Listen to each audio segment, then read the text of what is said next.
Welcome to our story, family. I am so glad to have you here. Follow my story to the end and comment what city you are watching from. I never thought I would discover the greatest betrayal of my life while fighting to breathe in a hospital bed. My name is Eleanor Thomas, and I am 72 years old. Throughout my entire life, I have been a quiet, hard-working woman, completely dedicated to my family. I became a widow 8 years ago when Anthony, my husband of 40 years, passed away after a massive heart attack. Since then, I have lived alone in our house in the suburbs of Chicago, a house we built brick by brick with the effort of a lifetime. That October morning, I woke up feeling like I was drowning. Pneumonia had attacked my lungs with a ferocity I never expected. At 72 years old, the body just does not respond the way it used to.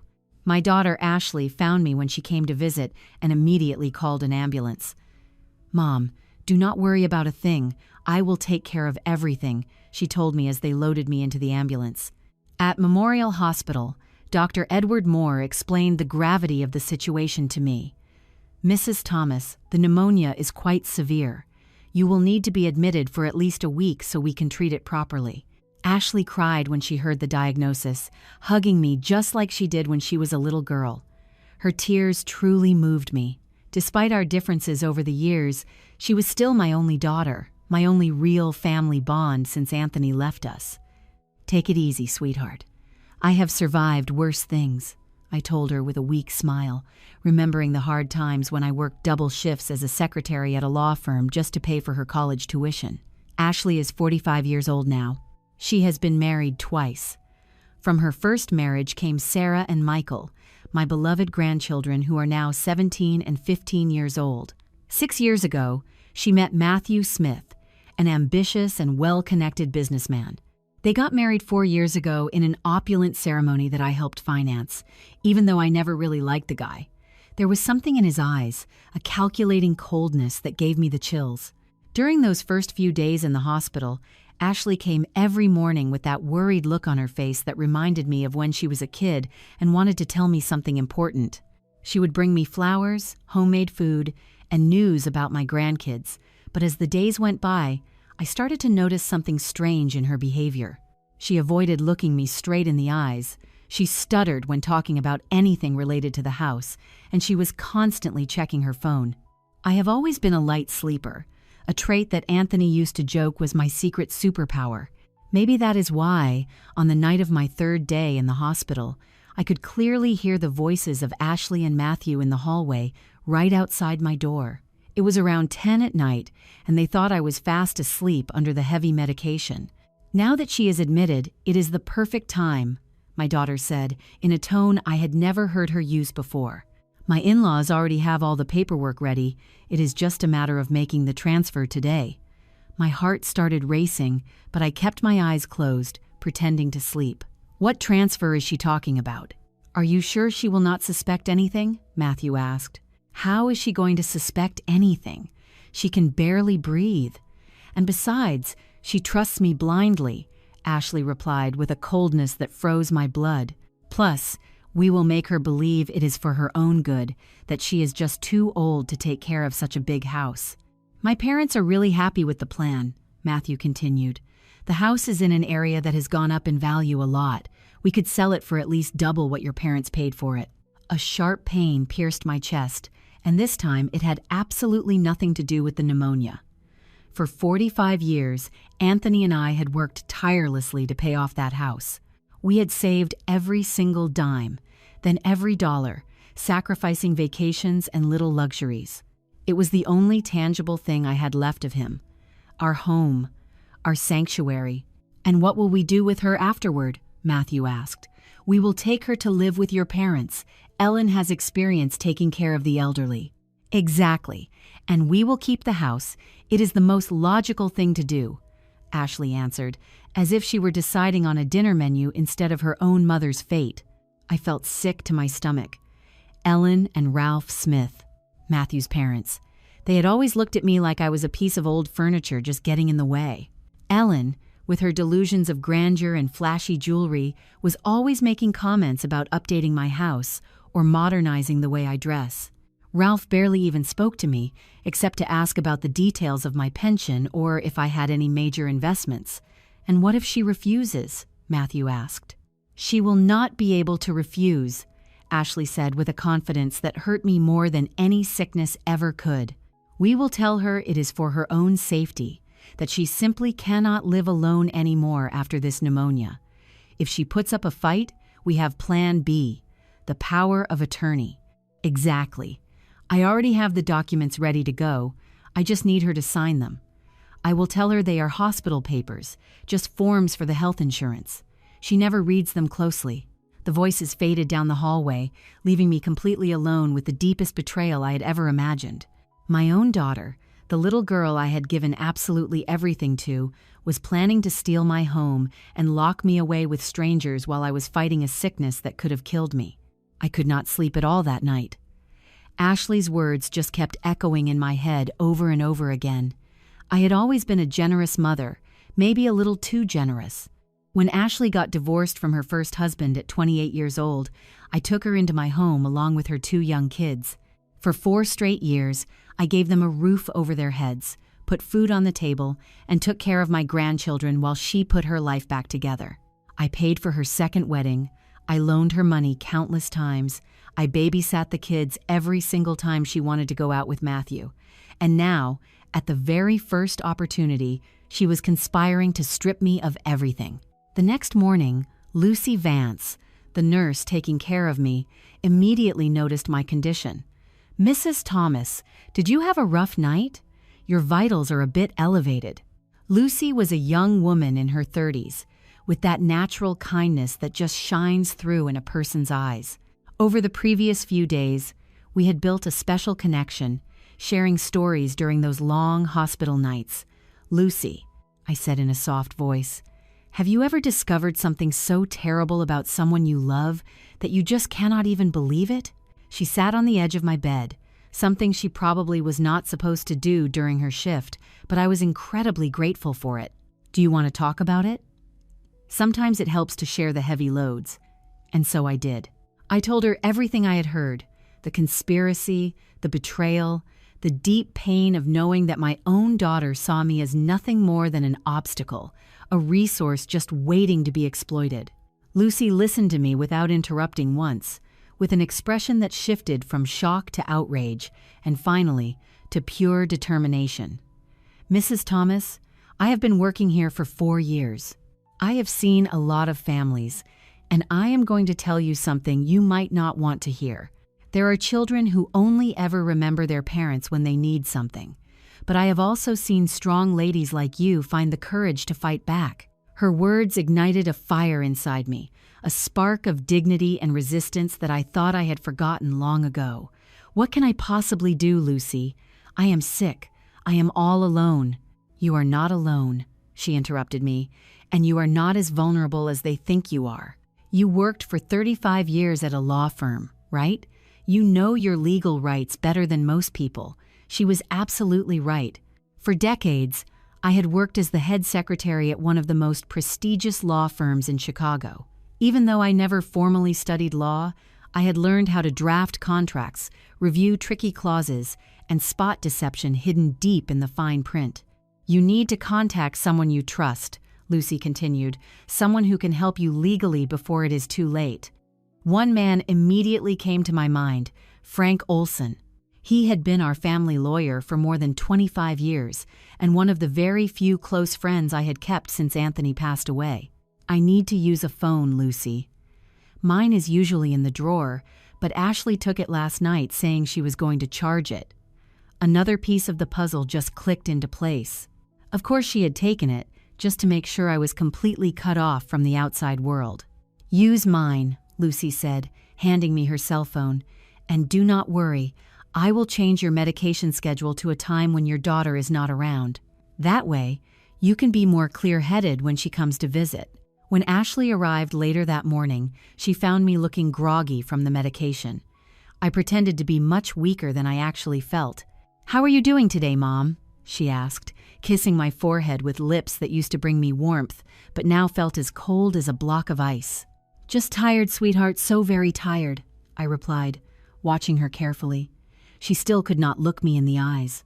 It was just like back in high school when she would lie about her grades, or when she told me she had paid the bills with the cash I gave her, only for me to find out she blew it all on brand new clothes.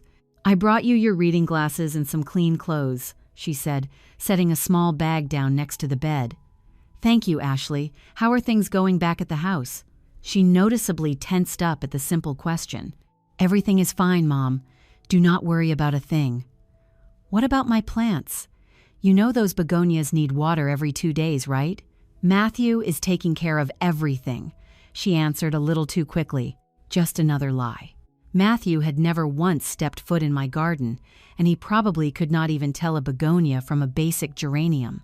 For the next hour, I kept the conversation strictly on surface-level topics, asking about my grandchildren and faking interest in whatever new shows Ashley was binge-watching on Netflix. All the while, my brain was running 1,000,000 miles a minute, analyzing every single detail, every tiny gesture. When she finally left, promising to come back later in the afternoon, I sat right up in bed. The pain medication made me feel a bit dizzy, but the absolute clarity of my purpose kept me sharp and alert. I grabbed the phone that Lucy had left hidden perfectly under my pillow and dialed Frank's number. "Hello?" His deep, reassuring voice answered.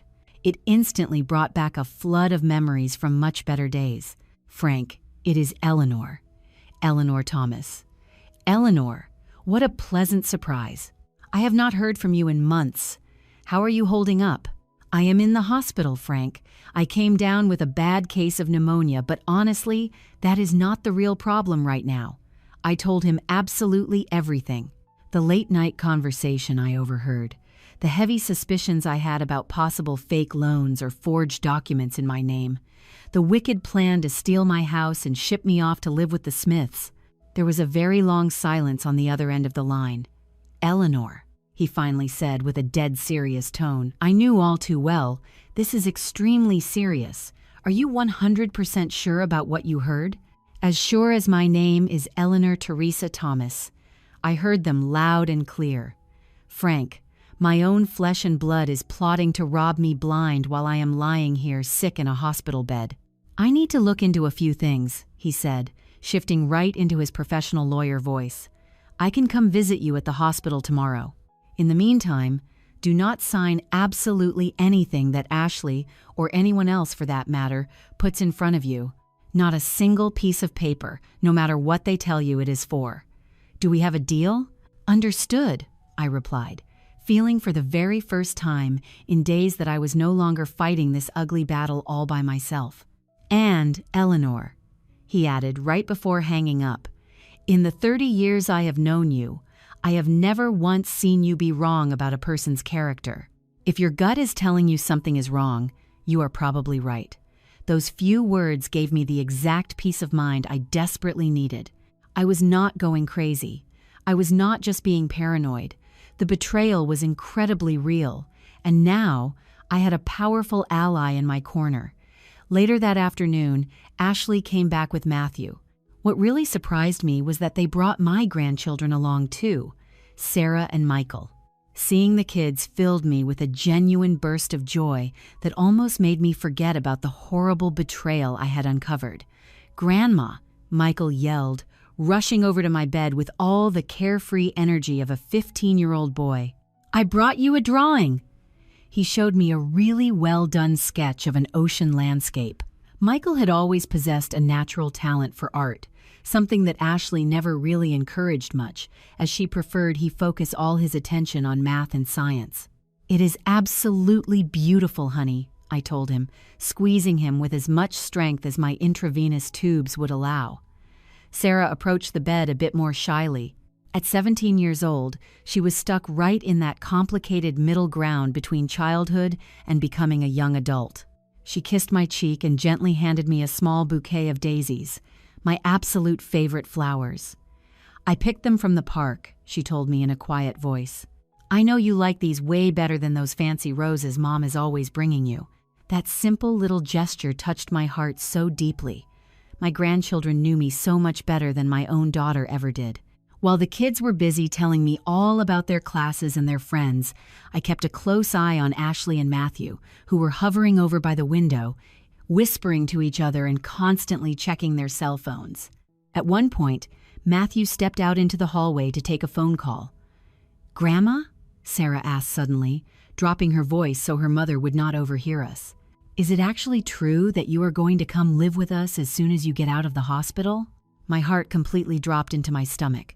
They were already laying down the groundwork, even using the kids to push their narrative. "Who on earth told you that, sweetie?" Mom and Matthew did. "They keep saying you cannot live by yourself anymore after being this sick. They said you are going to pack up and move in with us." But she lowered her voice to a bare whisper. "I actually heard them talking the other day, and they really want to ship you off to live with Matthew's parents. So, my innocent grandkids were being lied to as well." "Sarah," I told her with a calm tone, "I still have not decided exactly what I am going to do when I finally get out of here. But I promise you right now, you will be the very first person I tell. Okay?" She nodded her head. Her bright eyes showed a deep wisdom far beyond her 17 years. "I really do not want you to go live with the Smiths," she mumbled. "Ellen is always making these horrible comments about you whenever she thinks we are not listening." "What kind of comments, honey?" I asked, even though I could already picture it perfectly. "She says you are totally old-fashioned and that your big house is just a massive waste of valuable space, and Ralph is always interrogating Mom about your life savings and your retirement fund." Confirmation after sickening confirmation. The Smiths did not just want to snatch my house. They were after every single dollar I might have hidden away. And the worst part of it all was that Ashley was actively helping them do it. When Matthew walked back into my hospital room, he brought an older couple right in behind him. I instantly recognized Ellen and Ralph Smith. Ellen, with her bleached blonde hair and her heavy, excessive makeup, trying desperately to look decades younger than she actually was. Ralph was a bulky man with this permanent, evaluating stare on his face, like he was constantly doing the math on how much every person he met was worth in cold, hard cash.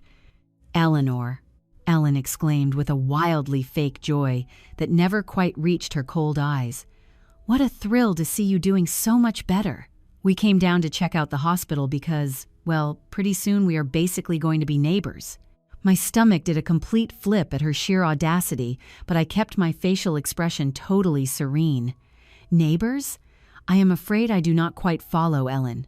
Ashley quickly jumped right into the conversation to run interference. "Mom, we were just thinking that when you finally get discharged from the hospital, maybe it would be best for you to stay with Ellen and Ralph for a little while. They have a super comfortable guest room, and Ellen has plenty of experience taking care of seniors. Plus, their place is right near the big city park." "Eleanor," Ralph chimed in, "you will get plenty of fresh air and take nice, pleasant walks. It is vastly superior to that ancient house of yours out in the suburbs, which is just packed full of steep stairs and terrible hazards for someone of your advanced age." The specific way he dragged out the word age made it sound like I was suffering from some horrible terminal disease. I looked over at my grandchildren, who were watching this whole scene unfold with deeply uncomfortable looks on their faces. Sarah, in particular, looked incredibly upset by the whole thing. "That is very considerate of you all," I said with a cool calmness that I absolutely did not feel on the inside, "but I strongly prefer to go right back to my own home the second they clear me to leave. I am perfectly capable of taking care of myself." Ellen and Ashley shot each other a very telling look. But Mom. Ashley aggressively insisted. "Dr. Moore specifically said you are going to need around-the-clock care after you get discharged. You simply cannot be left alone. I can easily hire a private nurse if it comes to that," I firmly replied. "I have my monthly pension and a healthy amount of savings." Ralph practically leaned over my hospital bed with poorly disguised greed the second I mentioned my savings account. "Do not be so stubborn, Eleanor," Ellen scolded me with a wildly condescending tone. "At your age, a person needs to be practical. That big house is way too much for you to handle all by yourself. You probably cannot even keep it properly maintained anymore." My house, the very same house that I scrubbed from top to bottom every single week, my beautiful garden, which I carefully tended to every single day. my sanctuary, which I knew like the back of my own hand. You would be incredibly surprised by just how well I maintain it, Ellen. I fired back with a tight smile that definitely did not reach my eyes. Anthony and I built that place to last us an entire lifetime, and I fully intend on honoring that lifelong promise. The thick tension in that hospital room was almost palpable. Ashley was looking more and more nervous by the second. Matthew was silently exchanging intense looks with his parents, and my poor grandkids were watching the whole standoff with growing discomfort. "Kids," I said, turning my attention to Sarah and Michael, "would you two mind running down to the cafeteria and grabbing your grandma a nice cup of hot tea? I could really use something warm to drink right now." They instantly understood that I needed to speak to these so-called adults alone. They nodded and quickly slipped out of the room, but not before Sarah shot me a fierce look of solidarity. Once we were completely alone, I propped myself up higher in the hospital bed and glared directly at the four adults standing around me. "Let us be crystal clear right now," I announced with a harsh firmness that genuinely seemed to shock them. "I appreciate your fake concern, but I am not going anywhere except straight back to my own house when I leave this place. That is my final decision, and I fully expect it to be respected." Ellen let out a sharp laugh, a shrill and incredibly unpleasant sound that grated on my nerves. "Oh, Eleanor, you are always so stubbornly independent, but you have to be realistic here. People of a certain advanced age do not always make the best life choices. People of a certain advanced age," I snapped right back, "usually possess the rare wisdom that only comes with a lifetime of experience. And Ellen, my hard-earned experience tells me that I need to maintain absolute control over my own life." Ashley jumped back in, visibly frustrated by my brick wall resistance. "Mom, we are literally just trying to help you out here. Why do you always have to be so ridiculously stubborn?" "Because I do not confuse genuine help with a hostile takeover, Ashley. And that is a valuable life lesson that I apparently failed to teach you properly." A brutally awkward silence followed my sharp words. Finally, Matthew grabbed Ashley by the arm. "We should probably hit the road. Visiting hours are just about over anyway. We will swing back by tomorrow when you are feeling a little more receptive." Just as they were packing up their things to leave, Ashley casually pulled a stack of papers out of her designer purse. "Oh, I almost forgot. Mom, I really need you to sign these documents for the health insurance company. It is super urgent." And there it was, playing out exactly how I had heard her planning it the night before. "What exact documents are these, Ashley?" I asked, even though I already knew the horrible truth. "They are just standard hospital forms. For the billing department and the insurance, it is really nothing important at all." Ashley aggressively avoided making eye contact with me as she shoved the papers and a cheap plastic pen into my hands. I slowly took the thick stack of documents, and instead of just blindly signing them on the dotted line like she was desperately hoping I would, I calmly put on my reading glasses and started reading through every single page very carefully. Ashley's face instantly went completely pale. "Mom, you really do not need to read through all that legal jargon right now. They are super technical and boring. We can always go over the fine print tomorrow, but I had already seen more than enough." These were not standard hospital intake forms. It was a massive, sweeping power of attorney document that legally stripped me of my absolute right to make any financial or medical decisions, transferring all of my personal power directly over to Ashley. "Well, how incredibly curious," I said, forcing my voice to stay dead calm. "This little hospital form actually looks an awful lot like a general sweeping power of attorney. Am I reading this wrong? Ashley?" The deafening silence that followed was all the awful confirmation I would ever need.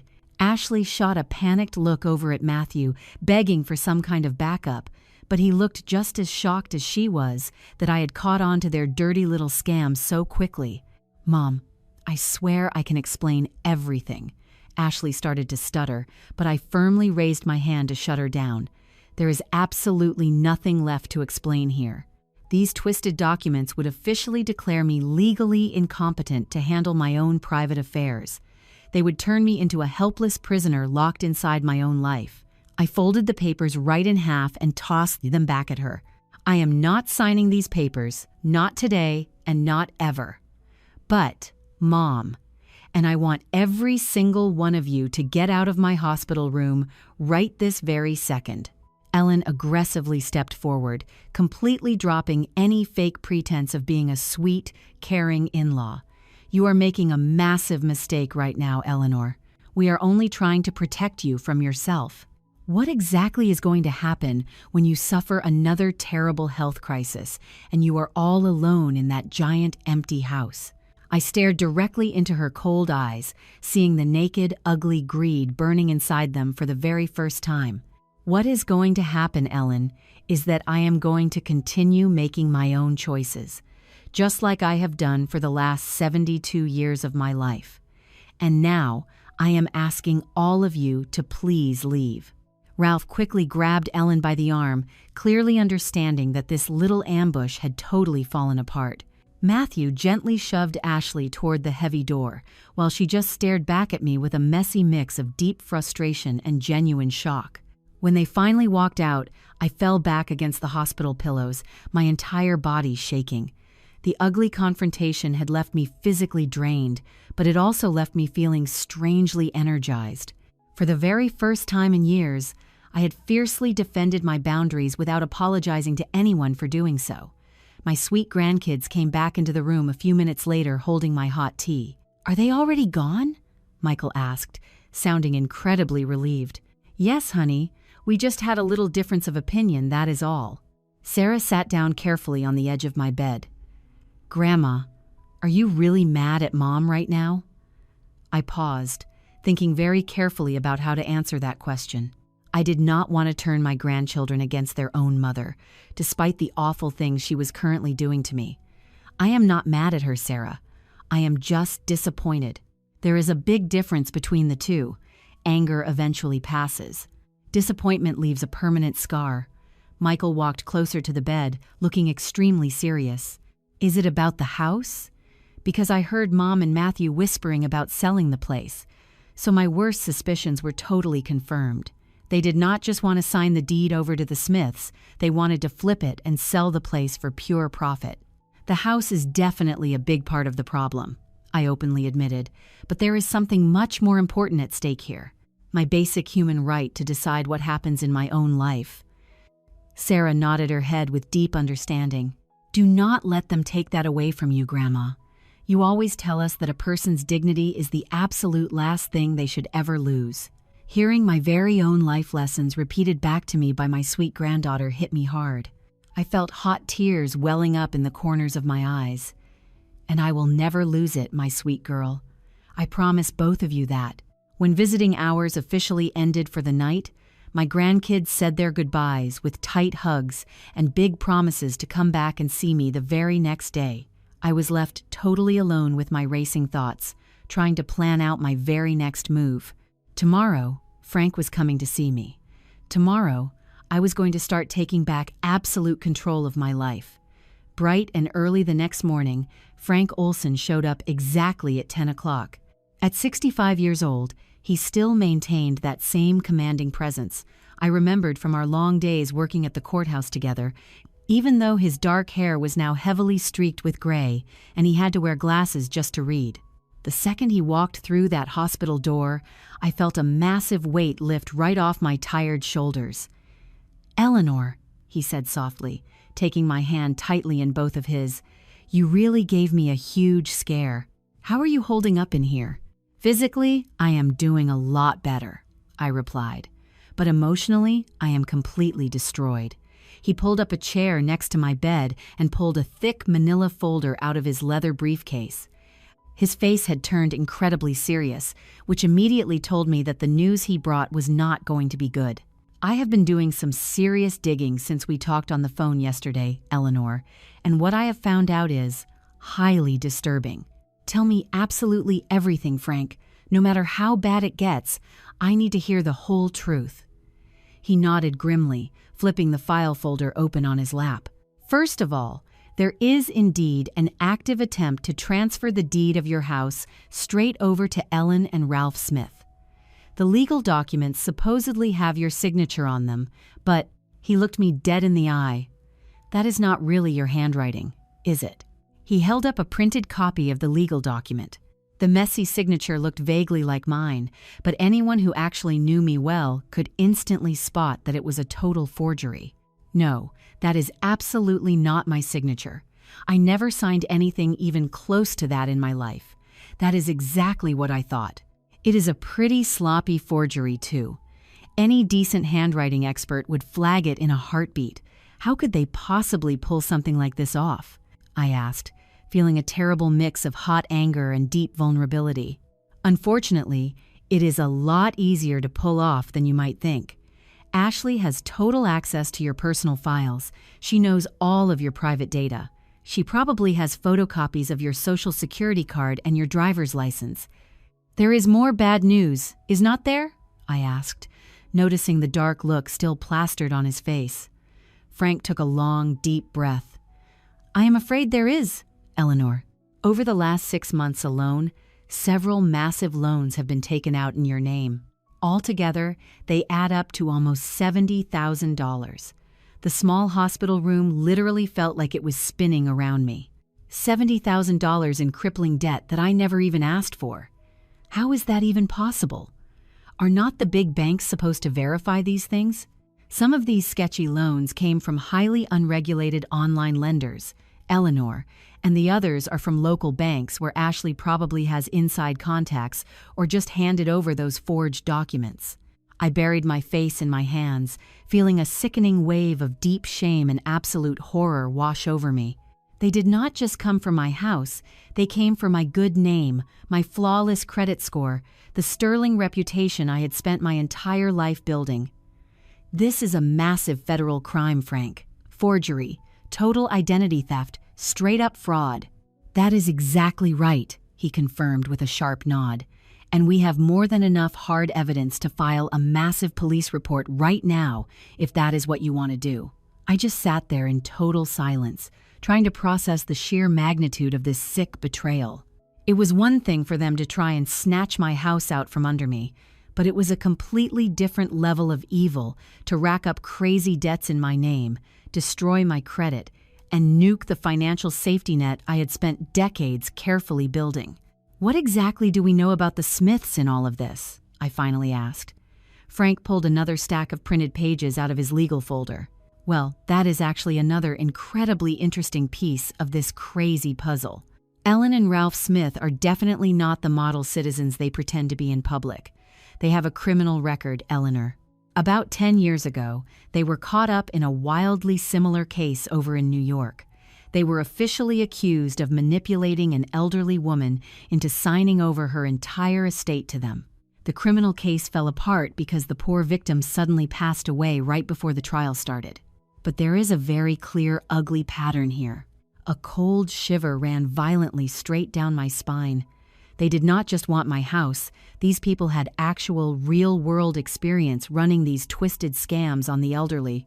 And Matthew is fully aware of all this garbage?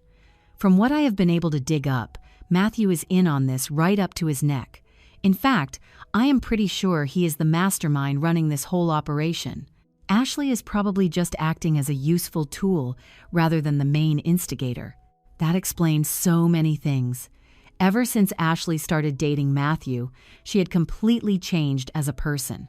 She became incredibly materialistic, totally obsessed with keeping up appearances, and completely distant from me. What are my actual options here, Frank? He snapped his folder shut and looked at me with pure determination. You have a few options, and every single one of them starts with immediately halting any property transfers or legal processes currently in motion. I have already drawn up the legal paperwork to officially challenge the forged signatures and completely void out those fraudulent bank loans. After that is handled, you are going to have to make a hard choice about whether or not you want to press criminal charges against the people responsible, against my own daughter, I mumbled out loud. Feeling the crushing weight of those words, Frank gently squeezed my hand. Eleanor, I know this is unbelievably painful for you. Ashley is your daughter, but what she has done here, or at least what she has allowed these people to do by exploiting her relationship with you, is a massive federal crime. They did not just steal from you, They actively endangered your financial safety and your physical well-being. I know, I answered quietly, but I really need some time to process all this insanity, to decide just how far I am willing to take this. Of course, but in the meantime, we are going to sign these legal papers right now to freeze the property transfer and kill those fake loans. Doing this does not necessarily lock you into criminal charges just yet. Over the next hour, we slowly went over and signed several legal documents. Frank explained every single page in great detail, reminding me of the good old days back at the firm when we used to review complex contracts together. When we were finally done, Frank packed all the signed paperwork back into his briefcase. "Eleanor, there is one more thing we really need to consider here. When they finally release you from this hospital, I really do not think it is safe for you to go straight back to your house. Ashley has the keys, and the Smiths clearly have a hostile interest in that property. What are you suggesting I do? We could look into some temporary housing options, maybe a nice apartment for a few weeks, just until we get this massive legal mess sorted out." The very idea of not being able to go back to my own house hurt me deeply, but I understood the cold logic behind Frank's advice. "I will think about it," I told him, "but I absolutely refuse to let these monsters permanently kick me out of my own home." "Of course not," he replied with a reassuring smile. "We are strictly talking about temporary safety measures right now." Right as Frank was grabbing his coat to leave, the hospital door swung open and Ashley walked right in. She stopped dead in her tracks the second she saw Frank standing there, and all the color instantly drained from her face. "Frank?" she choked out, looking completely shocked. "What on earth are you doing here?" "Good morning, Ashley," he replied in his sharpest professional tone. "I was just stopping by to visit with your mother. It has been quite a while since I saw her last." Ashley's eyes darted down to the thick legal folders in Frank's briefcase, then up to the reading glasses I was still wearing on my face, and finally over to the freshly signed documents sitting on my bedside table. Her expression instantly flipped from total shock to pure, unadulterated panic. "What exactly is going on in here?" she demanded, stepping closer to the bed. "What are all those papers? Are those legal documents?" I answered her with icy calm. "Frank has just been helping me get a few important affairs put in proper order, that is all." "What kind of affairs?" she insisted, her voice jumping up an entire octave. Frank stepped right in, his tone keeping strictly professional but incredibly firm. "Legal documents designed to formally challenge some highly fraudulent transactions, Ashley, including an illegal property transfer involving a blatantly forged signature, as well as multiple massive bank loans taken out using complete identity theft." Ashley froze in place, looking like she had just taken a physical punch straight to the gut. "I have absolutely no idea what you are talking about," she finally stammered out, but her wildly shaking voice totally gave her away. "I think you know exactly what we are talking about here," I replied, staring daggers right into her eyes. "I heard every single word of it, Ashley. That late-night conversation you had with Matthew right out in the hallway, the master plan to sign my house over to the Smiths, the fake loans taken out in my name. Everything." For just a split second, I saw something flash in her eyes. Deep shame, maybe some real regret, but it was almost instantly replaced by an ugly, defensive glare. "Mom, you are just confused right now. Those heavy painkillers are completely messing with your head. Nobody is trying to steal anything from you at all. We just want to take good care of you. Then why do not you explain to me why there are official property transfer papers floating around with a signature on them that is clearly not mine?" I challenged her right to her face. "Go ahead and explain the $70,000 in random loans that I never once applied for." Ashley snapped her head to look at Frank, then back to me, looking exactly like a cornered animal desperately searching for an escape route. "I do not know anything about any of that stuff," she insisted. "It has to be some kind of crazy misunderstanding." Frank snapped his briefcase shut with a loud, decisive click. "There is zero misunderstanding happening here, Ashley. The paper trail is crystal clear, and I am formally warning you right now, as a sworn attorney, that we are looking at massive federal crimes that carry serious prison time." The terrifying word prison seemed to finally pierce right through Ashley's bubble of thick denial. She collapsed down into a nearby chair, her entire posture crumbling into pieces. I really did not want to do it. It was all Matthew's idea, him and his parents. They kept telling me it was the best thing for everyone involved, that you would never even find out about it, that you would be so much better off living with them. Better off living with a bunch of strangers who already ran this exact same scam on another elderly woman back in New York? I interrupted her. Better off drowning in a mountain of fake debt that I never even asked for? Better off totally stripped of my home, my dignity, and my hard-earned independence? Hot tears started streaming down Ashley's cheeks, but for the very first time in my entire life, I felt absolutely no urge to reach out and comfort her. She was not that innocent little girl who needed my protection anymore. She was a fully grown adult woman who had made a conscious choice to betray me in the most cruel way imaginable. "What is going to happen to us now?" she asked in a pathetic whisper. Frank casually checked his watch. "I have another meeting to get to right now, but I will be back later this afternoon. In the meantime, Ashley, I highly suggest you sit down and very carefully consider your next moves. Your mother still has not decided if she is going to push for criminal charges against you or not, but the legal paperwork to block that property transfer and kill those loans is already working its way through the system." With that final warning, he said his goodbyes and walked out of the room, leaving Ashley and me alone in a brutally tense silence. Finally, Ashley spoke up, her shaky voice barely even audible. "Are you really going to report me to the cops?" That awful question hurt me so much more than I ever expected it to. Despite absolutely everything she had just done, she was still my daughter. The little girl I had carried in my womb, the baby who had learned to take her very first steps holding tightly onto my fingers. I honestly do not know yet, Ashley, but what I do know is that I will never, ever be able to trust you the same way again. You have completely crossed a line that can never be uncrossed. Matthew kept saying it was the only way out, she mumbled into her hands. We are drowning in debt right now. His business is totally failing, even though he absolutely refuses to admit it.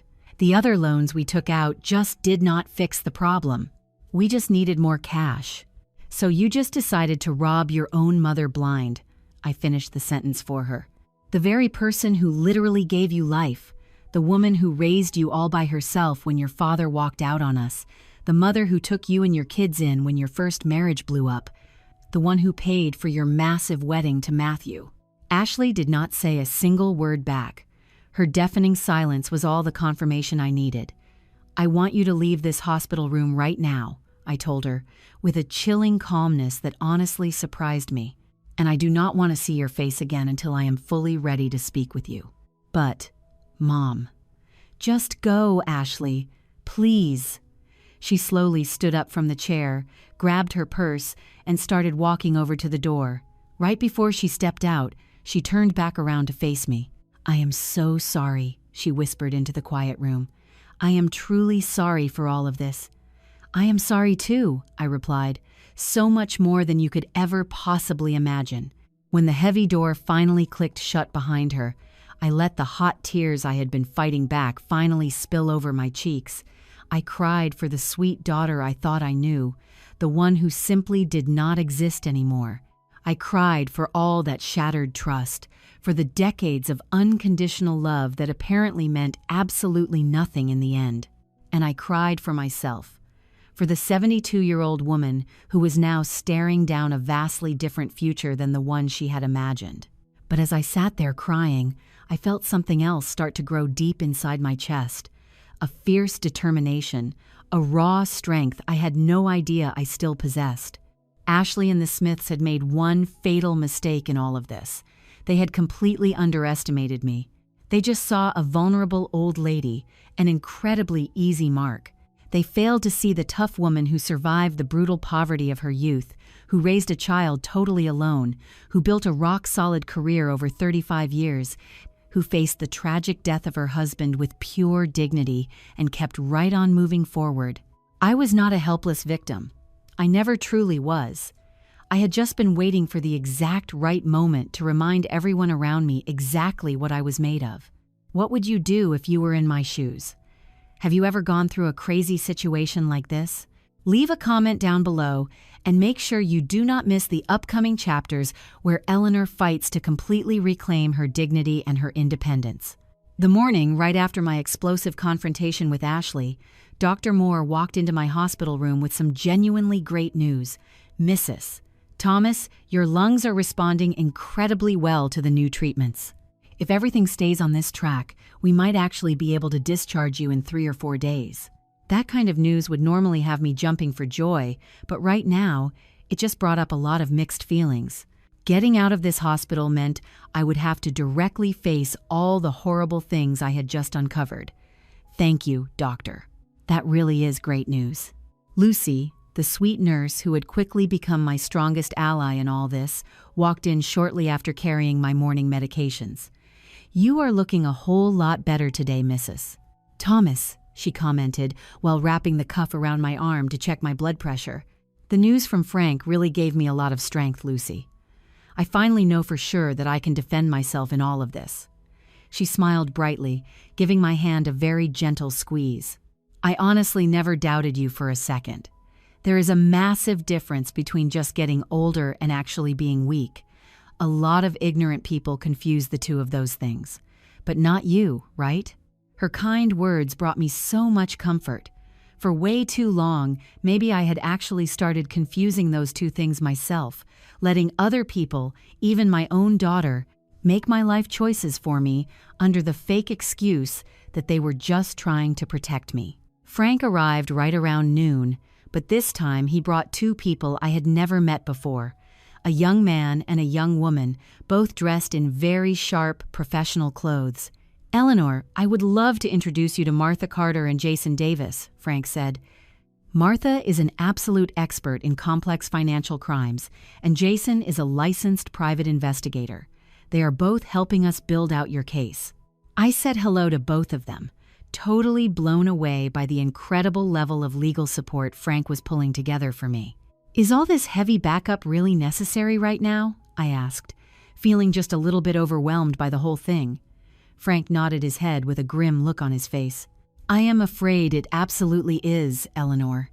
Last night, right after we wrapped up our meeting, I got a highly interesting phone call from the county clerk's office. Somebody was trying to push through the emergency transfer of your property deed using completely forged city stamps. What? My heart instantly started racing again. Who was trying to do that? Ralph Smith himself, Jason, the private investigator, chimed in. We have the whole thing completely documented.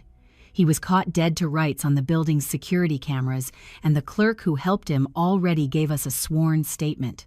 They are rushing to make moves because they know for a fact that we have completely uncovered their sick plan, Martha, the financial crimes lawyer, added. It is actually a remarkably good sign for our side. Legally speaking, pure desperation is forcing them to make extremely sloppy mistakes. Frank popped open his leather briefcase and pulled out another thick file. I also pulled some more information regarding those massive bank loans. Just like we initially suspected, the vast majority of them were applied for completely online. Using your stolen personal data and some scanned identity documents, we managed to track the digital origin of every single application. Every last one of them leads straight back to the home internet router at Matthew and Ashley's house. I leaned back heavily against the hospital bed. Trying to process all this insane information, it was somehow even worse than I had originally thought. They were not just trying to quietly steal my house, they were perfectly willing to commit multiple heavy federal felonies just to get their greedy hands on it. So what can we actually do about all this? I finally asked the room. Martha, the financial expert, spoke right up. We have already filed a massive police report for the forged documents and the total identity theft. The local police department is going to launch a full-blown criminal investigation. We have also put a hard legal freeze on any and all attempts to transfer that property deed, and we are actively working with the local banks to void out every single one of those fake loans. And what about Ashley? I asked, my voice cracking just a little bit. What exactly is going to happen to my daughter? All three of them exchanged incredibly uncomfortable looks. Eleanor, Frank started to say in a very soft voice, Ashley is deeply implicated in all of these crimes. There is incredibly hard evidence showing that she was an active participant in this massive fraud. We simply cannot protect her from the real legal consequences. I understand that, I replied, feeling a terrible, heavy lump forming in the back of my throat. But she is still my little girl. Despite absolutely everything she has done, she is still my daughter. There are a few options on the table, Martha chimed back in. We could easily negotiate a sweet plea deal with the district attorney in exchange for her full cooperation against the Smith family. If she agrees to testify against them in open court, especially if she can somehow prove that she was heavily manipulated or pressured into doing it, she might only end up facing some minor misdemeanor charges. It was a very small comfort, but at least it offered a possible path that did not end with Ashley rotting away in a federal prison cell. Have you heard anything at all from her since yesterday? Frank asked me. No. Neither she nor Matthew have even tried to reach out to me. But my grandkids certainly have. Sarah actually called me on Lucy's cell phone. The kids are incredibly worried and super confused.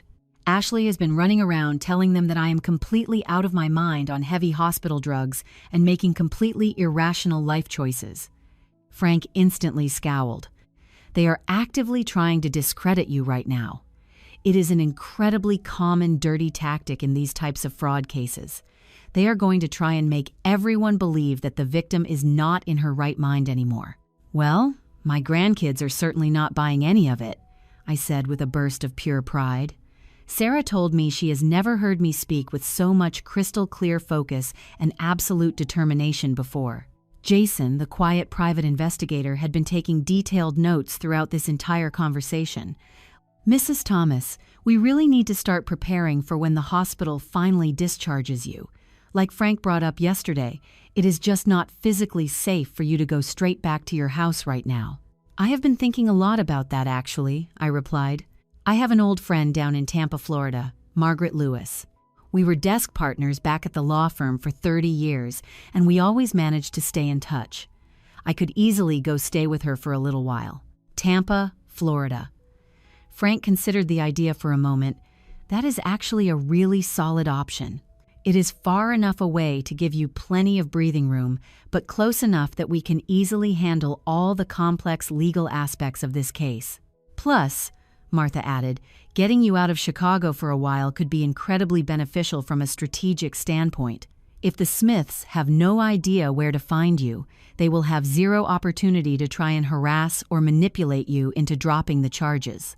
The crazy idea of leaving Chicago, even just for a few months, brought up a lot of messy feelings inside me. This city had been my one true home for my entire life, but I also deeply understood the desperate need for some distance and actual safety right now. There is something else you all should probably know, I said after a long moment of quiet reflection. I have been seriously considering just selling the house. Frank stared at me, totally shocked. Are you absolutely sure about that, Eleanor? That place has been your home for 45 years, I finished his sentence. And every single corner of that place is packed full of beautiful memories of Anthony and the wonderful life we built there together. But now, I paused for a second, searching for the exact right words. Now the whole place just feels contaminated. Ashley and the Smith family have completely poisoned what that home used to mean to me. Every single time I walk through those front doors, all I am going to think about is how they viciously tried to steal it right out from under me. The heavy silence that followed my words showed that all three of them deeply understood the sheer gravity of my choice. If you are truly sure about this, Frank finally said, we can certainly start exploring that possibility, but there is absolutely no rush here. Eleanor, please take all the time you need to really think this through. I have been thinking about it non-stop during these long, quiet hospital nights, I replied, and I honestly believe it is for the best. A totally fresh start, in a brand new place without all these bitter, ugly memories attached to it.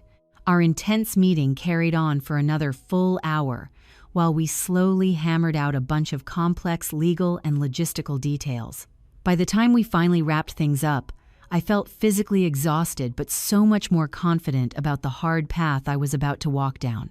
Later that same afternoon, Sarah and Michael came by to visit me. This time, they came completely alone. You could clearly see the heavy tension of the last few days written all over their young faces.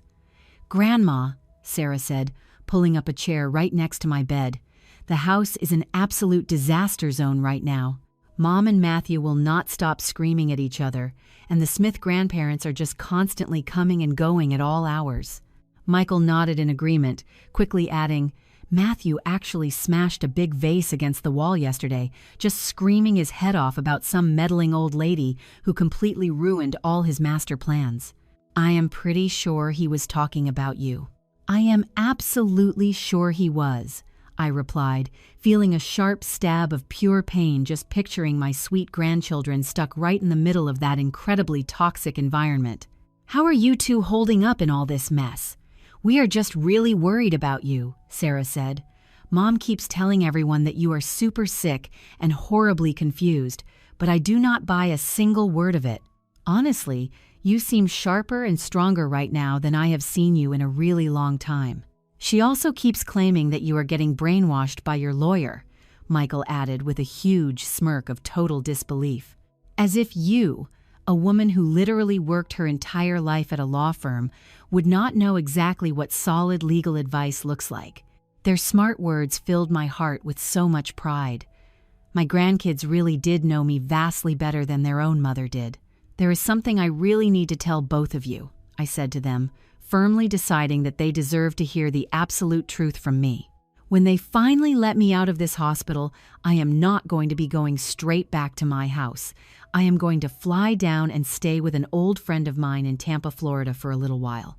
Their facial expressions quickly shifted from shock straight over to quiet understanding. "This is all because of Mom and those awful Smiths, is not it?" Sarah asked quietly. "Partially, yes," I honestly admitted to her.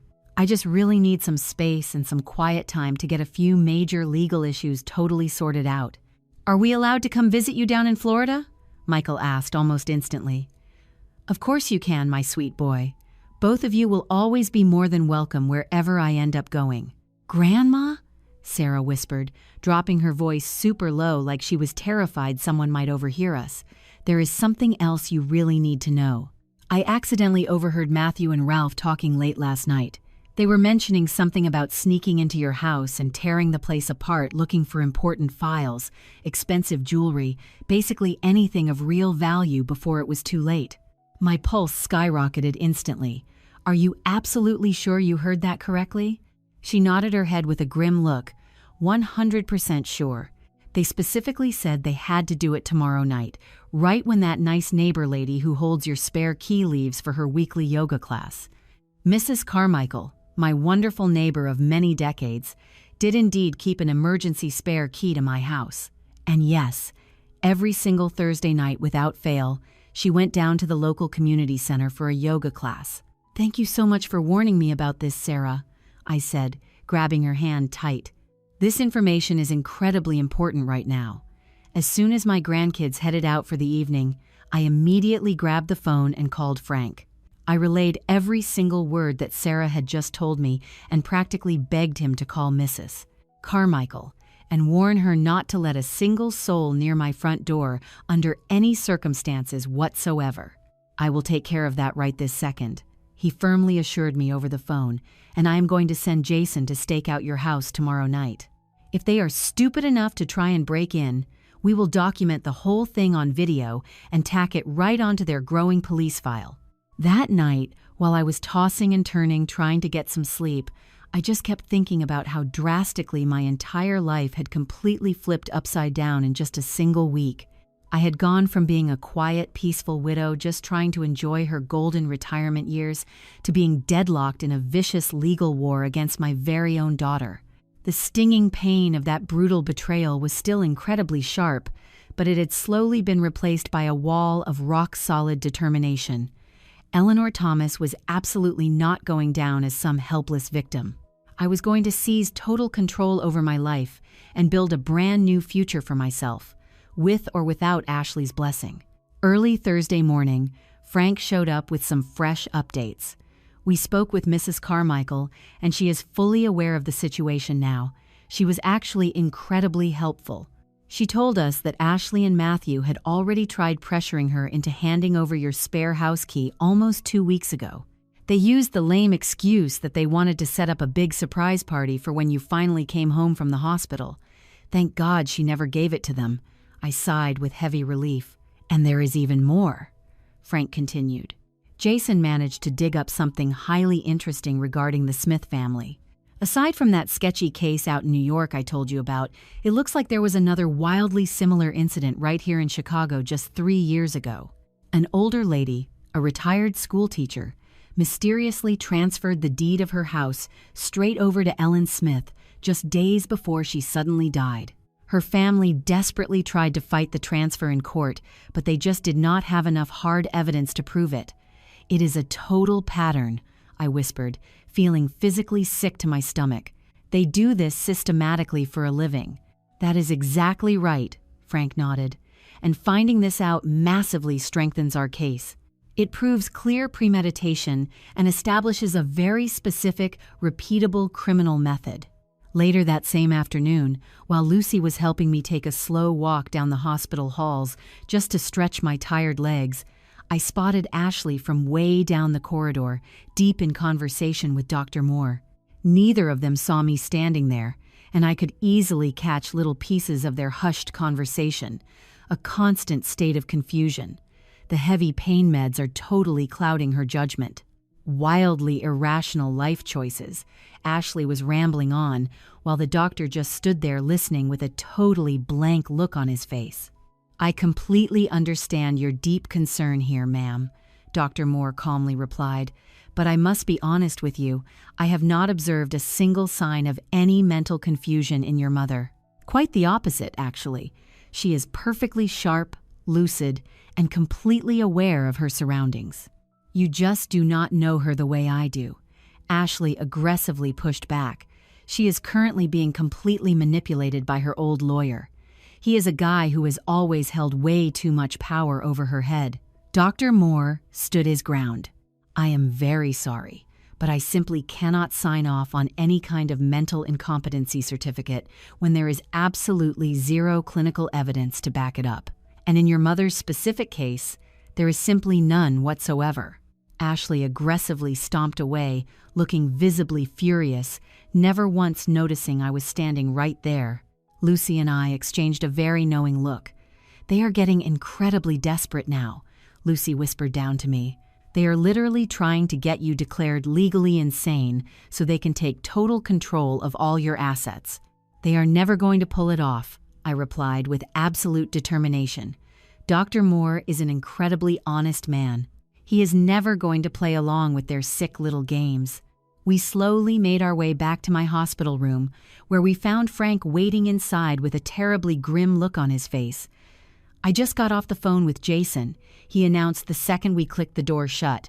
He has been staked out watching your house just like we planned, and about an hour ago, he literally watched Matthew and Ralph Smith try to break into your place. Since they could not con Mrs.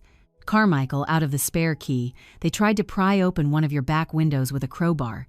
Jason immediately dialed the cops, and they caught them both totally red-handed. Did they actually arrest them? I asked, feeling a wild mix of total shock and deep, satisfying justice.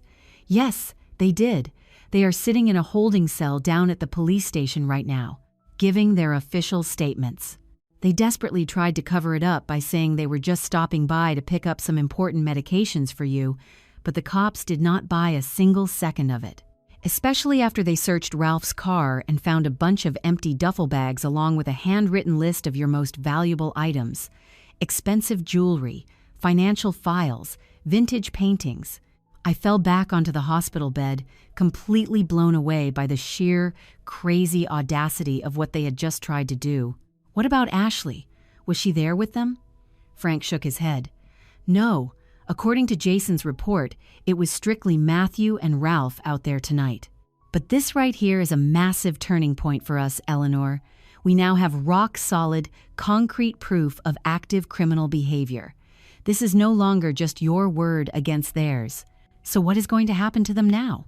They are almost certainly going to catch a felony charge for attempted burglary, at the absolute bare minimum. And this is going to supercharge our police reports regarding all the other financial crimes. The district attorney is going to see an undeniable pattern of highly coordinated criminal behavior. Hearing that crazy news, as shocking as it was, gave me this really strange sense of deep validation. I was never being paranoid about these people. The terrifying threat against my life was 100% real. And now, the whole world was going to see it.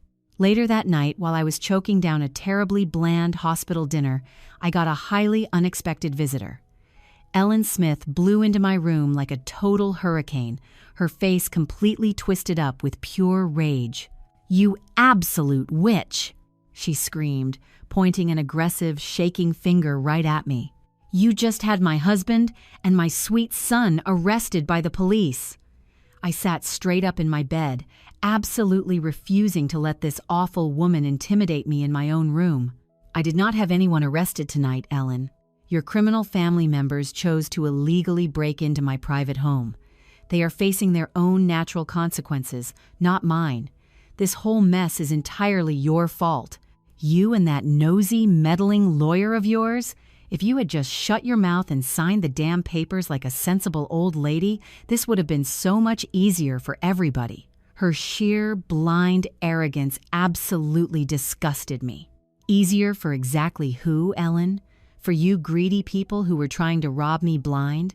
For Ashley, who happily sold out her own mother for a quick payday? Or for me, the woman who would have ended up totally stripped of her home, her money, and her basic human rights? Ellen aggressively stepped closer to my bed, looking ready to swing at me, but right at that exact second, Lucy stepped into the room. "Ma'am, visiting hours ended a long time ago," she announced with absolute authority, "and I have to ask you to immediately stop stressing out my patient." "This is far from over," Ellen hissed like a snake, right before she stormed out. She shot me one last look of pure hatred as Lucy slammed the heavy door right behind her and rushed over to check on me. "Are you all right, Mrs. Thomas? Do you want me to call down for hospital security?" "I am perfectly fine, Lucy," I assured her, even though my heart was still hammering away in my chest. "But I really think we should call Frank and let him know about this little visit. It is glaringly obvious that the Smiths are willing to try absolutely anything at this point." The very next day, Friday, Dr. Moore officially told me that he would be discharging me on Monday morning if everything kept progressing well. It was the kind of news that filled me with a whole lot of mixed emotions. On one hand, I was absolutely dying to finally get out of this sterile hospital environment. But on the other hand, facing the outside world meant I was going to have to deal head-on with this massive legal war against Ashley and the Smiths. Frank showed up mid-morning with some fresh updates for me. Matthew and Ralph managed to post bail this morning, but they both got hit with massive restraining orders. They are legally barred from going anywhere near you or your property. And there is more good news. The police department has decided to officially expand their investigation. They are actively pulling files from that old case in New York, as well as the one involving the retired teacher right here in Chicago. It looks like somebody down at the station is finally starting to connect the dots on how the Smiths actually operate. "Have you heard anything else from Ashley?" I cautiously asked. Frank hesitated for a brief moment before answering. "Actually, yes. She reached out to my office very early this morning. She desperately wants to talk. She claims she is sitting on some highly sensitive information about the Smiths that could be incredibly useful for our criminal case. Do you actually think she is being sincere right now, or is she just desperately trying to save her own skin?" "It is honestly too hard to tell right now," Frank admitted. "But either way, I am going to sit down and listen to what she has to say. If she is actually holding on to some valuable evidence, it could help us build a bulletproof case against those people." I sat there lost in thought for a moment. Was it actually possible that Ashley had finally woken up and seen the horrifying truth about the man she married and his awful family? Or was this just another layer of sick manipulation? Frank, I said after a long minute of silence, I have been thinking a lot about what I said yesterday regarding selling the house. I definitely want to push forward with that plan, not just as a temporary fix, I mean permanently. I want to sell the property outright and buy a much smaller place down in Florida. He nodded his head slowly, deeply understanding the absolute finality of my heavy decision. If you are 100% sure about this, we can start making the arrangements today. But you need to understand that this will take some time, Eleanor. Selling a massive property like that is not something that happens overnight, especially not under these highly complicated circumstances. I totally understand that. I am in no crazy rush to get it done, but I just want to be crystal clear about the direction my life is heading. Over the weekend, I strictly dedicated my time to resting up and getting my strength back for the brutal fight that was coming my way. My sweet grandchildren came to visit me on Sunday, bringing all the latest news about the total chaos back at their house.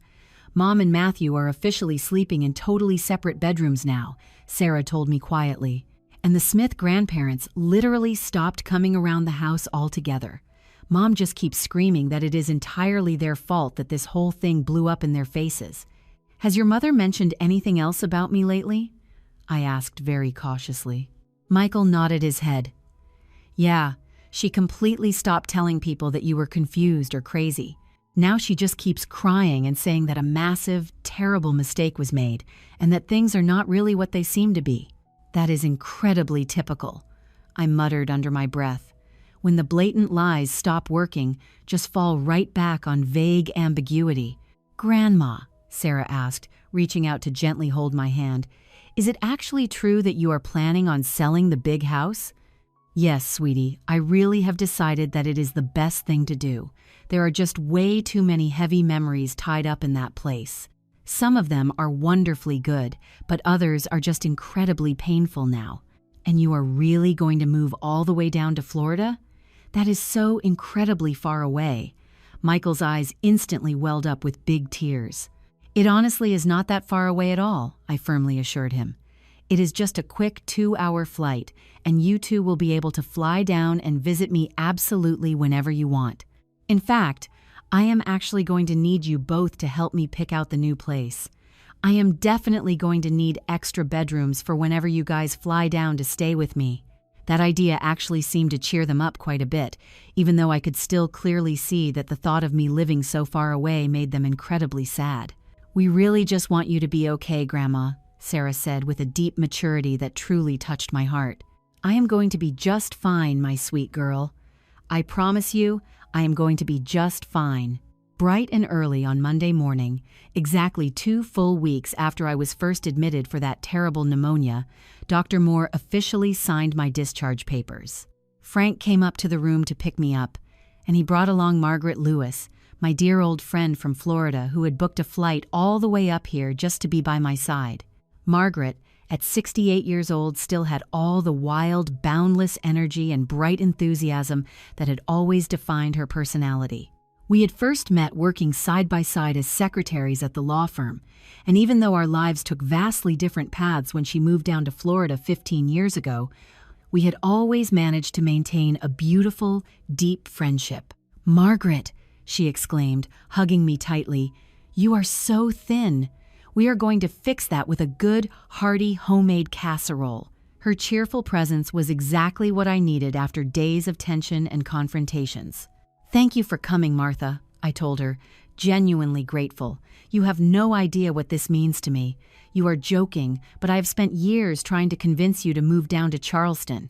I am sorry for the circumstances, but I am glad you are finally going to see the true Southern paradise." Frank interrupted us with urgent news. "I just got a call from Jason. Amanda is at your house. Margaret, apparently. She arrived this morning with several boxes and suitcases." My heart raced. "Is she trying to move in there?" "We do not know for sure. Jason is monitoring the situation, but he has not intervened because Amanda, as your daughter, technically has the right to be there. And if you do not explicitly oppose it," I considered my options. On one hand, I wanted to confront Amanda directly. On the other, The thought of seeing her after everything that had happened gave me anxiety. "We will go to the house," I finally decided. "I need to know what she is up to." Frank nodded, although he looked worried. "If you are sure, but you are not going alone, Martha and I will be with you the entire time." The drive from the hospital to my house in Lincoln Park was tense.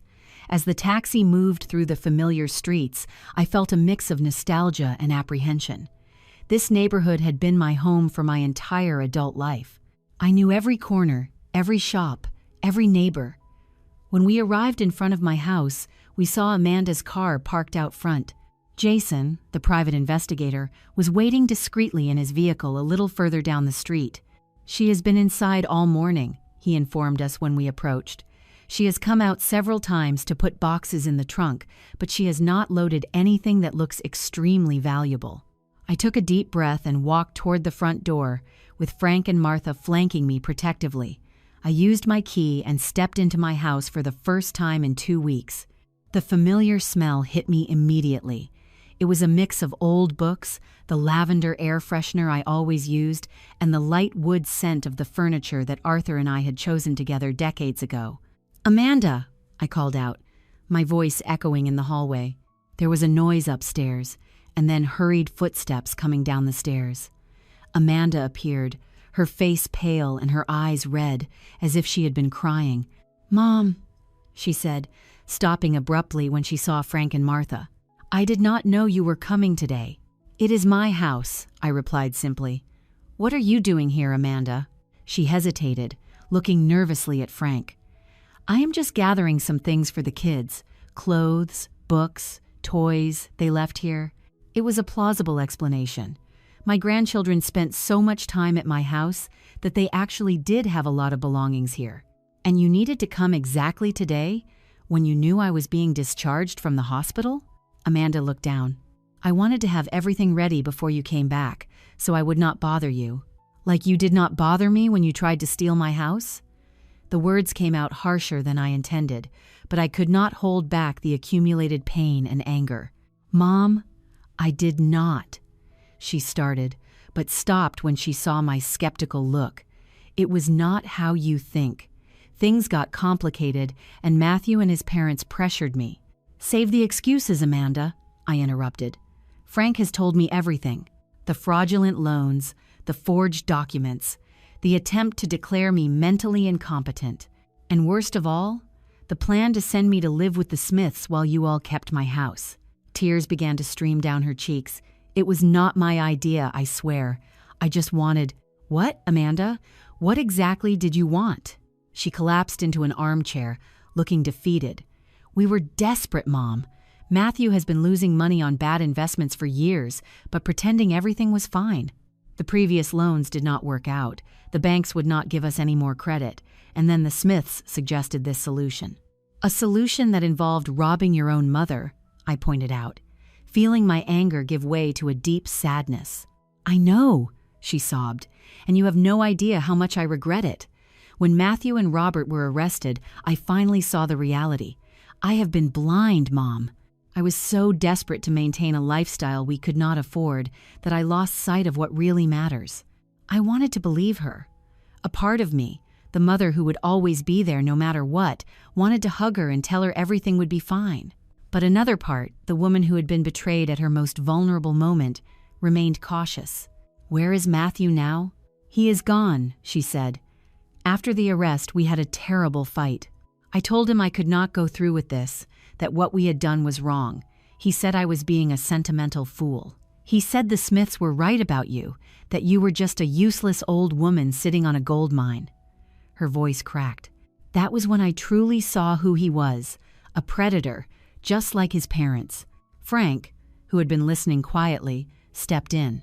"Amanda, would you be willing to testify against Matthew and his parents, to admit your involvement and explain how they manipulated you?" She nodded without hesitation. "Yes, I have already spoken to a lawyer. I am going to divorce Matthew and cooperate fully with the investigation." I looked around, at the house where I had raised Amanda, where we had shared so many happy moments. Now, those memories were stained by betrayal. "I have decided to sell the house, Amanda," I announced. I am going to start a new life in Charleston. Her eyes widened in surprise. Sell it? But Mom, this house is your life, your history with Dad. It was, I corrected her.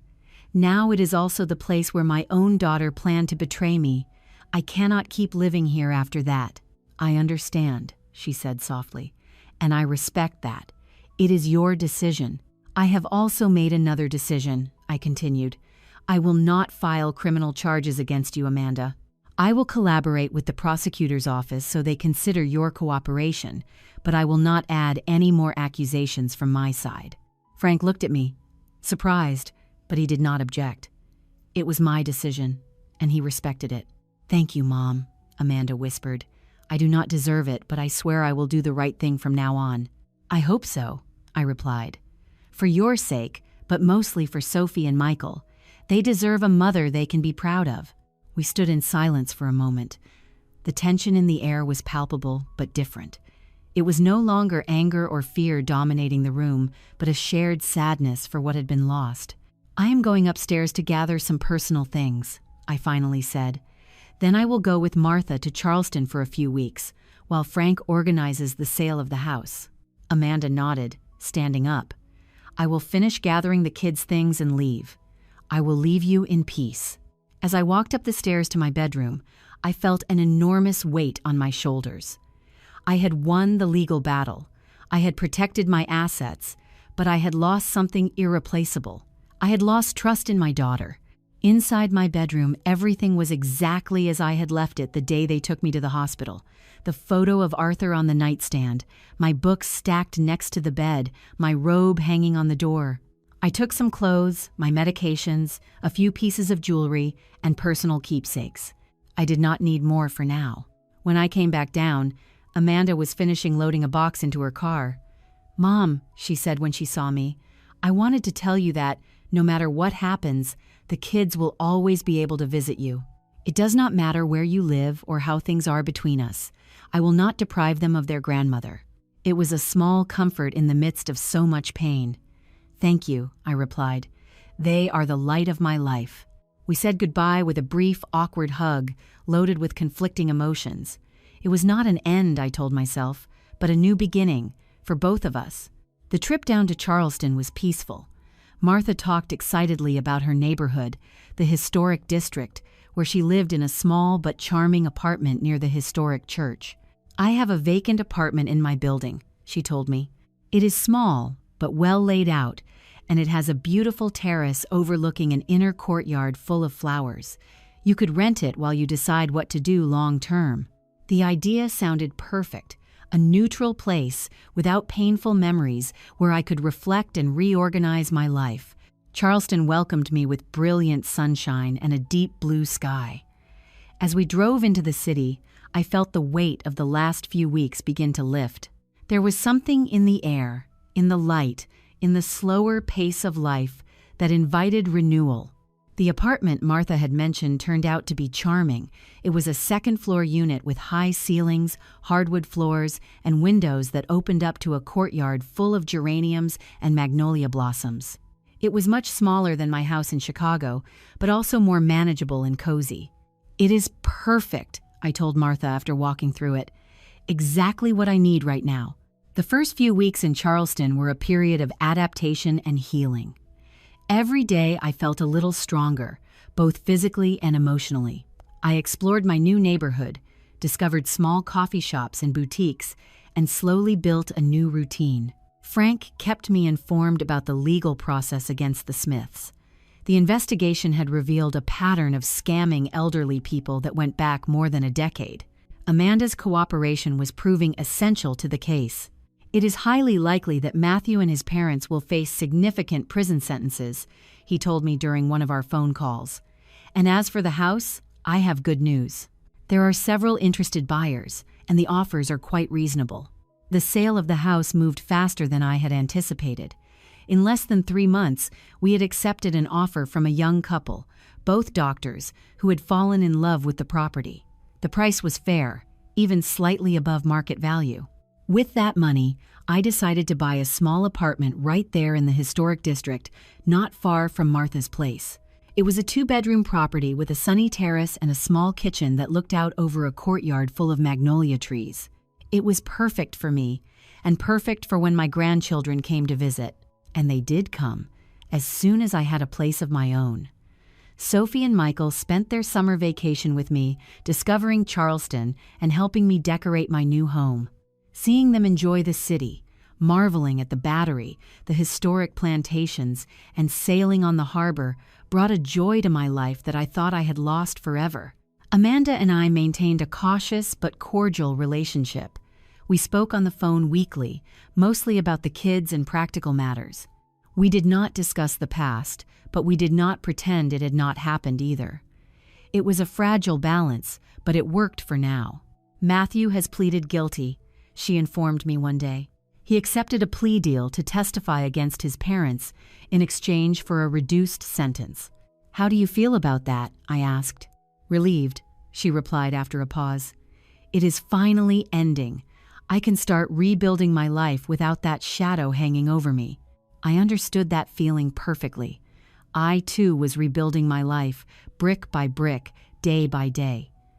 In Charleston, I had discovered a new community. Martha had introduced me to her friends. Many of them were retired like me, some widowed, all with fascinating stories to share. We had formed a small group that met weekly to play cards, discuss books, or simply enjoy a good glass of wine and great conversation. I had also started volunteering at a senior center, sharing my experience in legal and administrative matters. I helped draft documents, review contracts, and deal with the bureaucracy that so often overwhelmed people my age. In one of those volunteer sessions, I met Irene. She was a 75-year-old woman who had gone through a situation very similar to mine. "My son and his wife tried to take my pension away," she told me.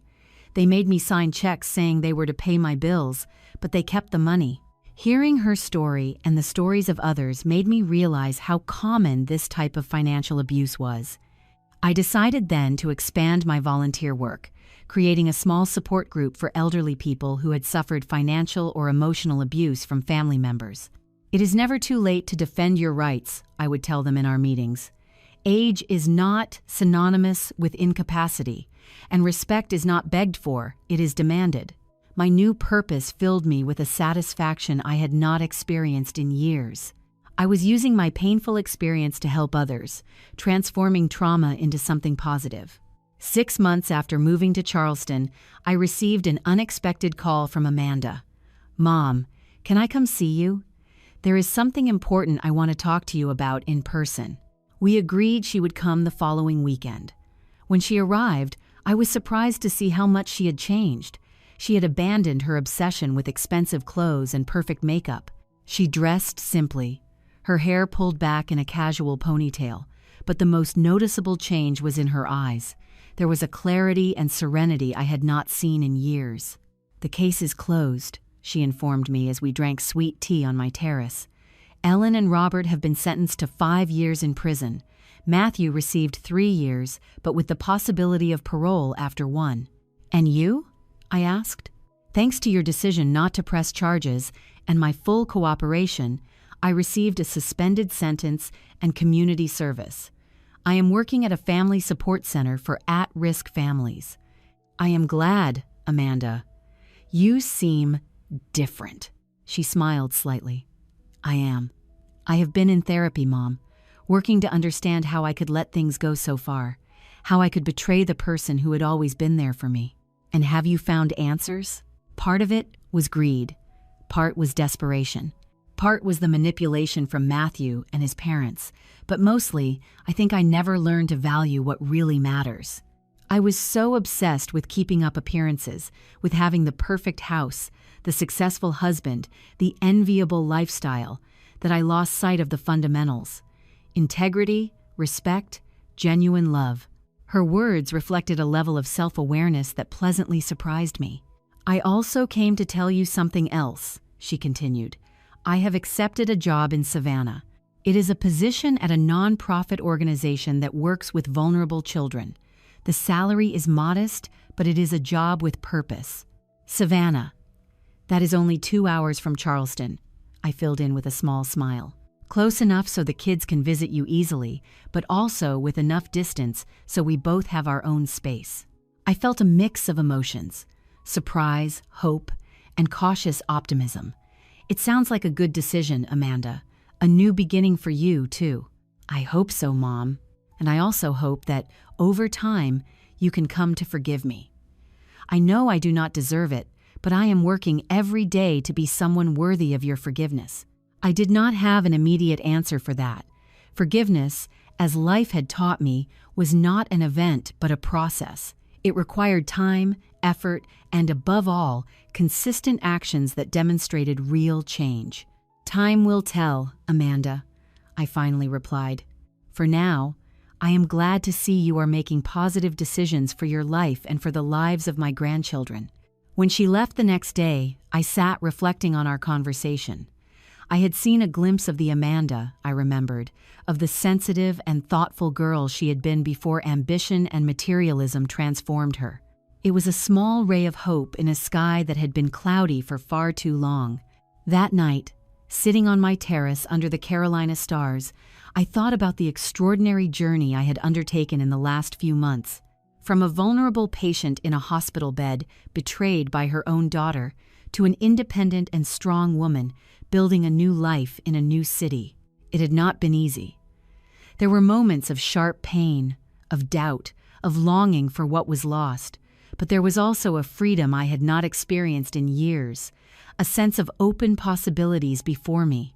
At 72 years old, I had discovered that it is never too late to defend your rights, to reinvent yourself, to demand the respect you deserve.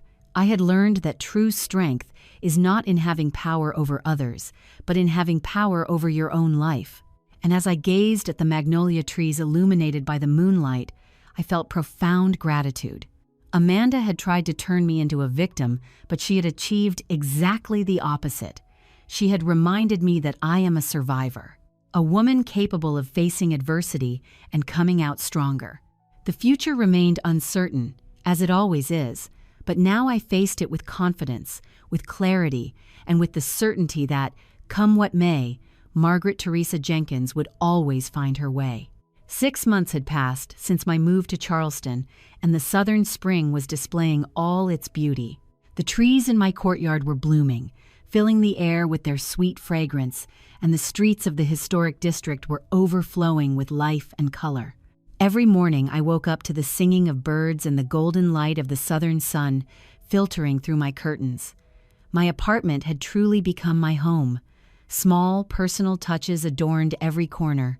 Photographs of my grandchildren, some antiques that Frank had rescued from my house in Chicago, plants I tended to with care every morning. The terrace was my favorite refuge, where I spent hours reading, drinking tea, or simply watching the quiet days pass by. My support group for older people who had suffered family abuse was constantly growing. We met twice a week at a nearby community center, sharing experiences, strategies, and above all, hope. Seeing them regain their dignity and confidence filled me with a satisfaction I had never felt before. Miss Margaret, Irene, the 75-year-old woman who had been scammed by her son, told me one afternoon, "You have changed my life."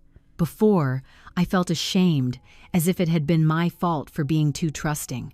Now I understand that the blame was never mine. Her words moved me deeply. If my painful experience served to help others, then it had a purpose. That April morning, I received a call from Sophie. At 17 years old, my granddaughter had grown into an intelligent and compassionate young woman. "Grandma," she said with a mix of enthusiasm and nervousness in her voice, "do you know that this week is Mom's birthday?" Time had passed so quickly that I had almost forgotten. Amanda would turn 46 on Friday. "Michael and I were thinking," Sophie continued, "of throwing her a small celebration in Savannah. Nothing extravagant, just a dinner at home, and we were wondering if you would want to come." The question caught me off guard. Since my move to Charleston, I had seen my grandchildren regularly, but always on my turf. Amanda and I kept a cordial but distant relationship, mainly through phone calls focused on practical matters and news about the kids. The idea of a face-to-face encounter at her home, on an occasion as personal as her birthday, gave me conflicting feelings. "You do not have to decide right now," Sophie added, interpreting my silence. "But it would be very special to have you there. Mom has changed a lot, Grandma. She works hard at the nonprofit, she lives modestly, and she never stops talking about how sorry she is." "I will think about it, sweetheart," I promised. "I will call you tomorrow with my answer." That night, sitting on my terrace under the starry sky, I thought long and hard about the invitation. Was I ready to take that step? Could I sit down and celebrate with the woman who had tried to strip me of everything I had?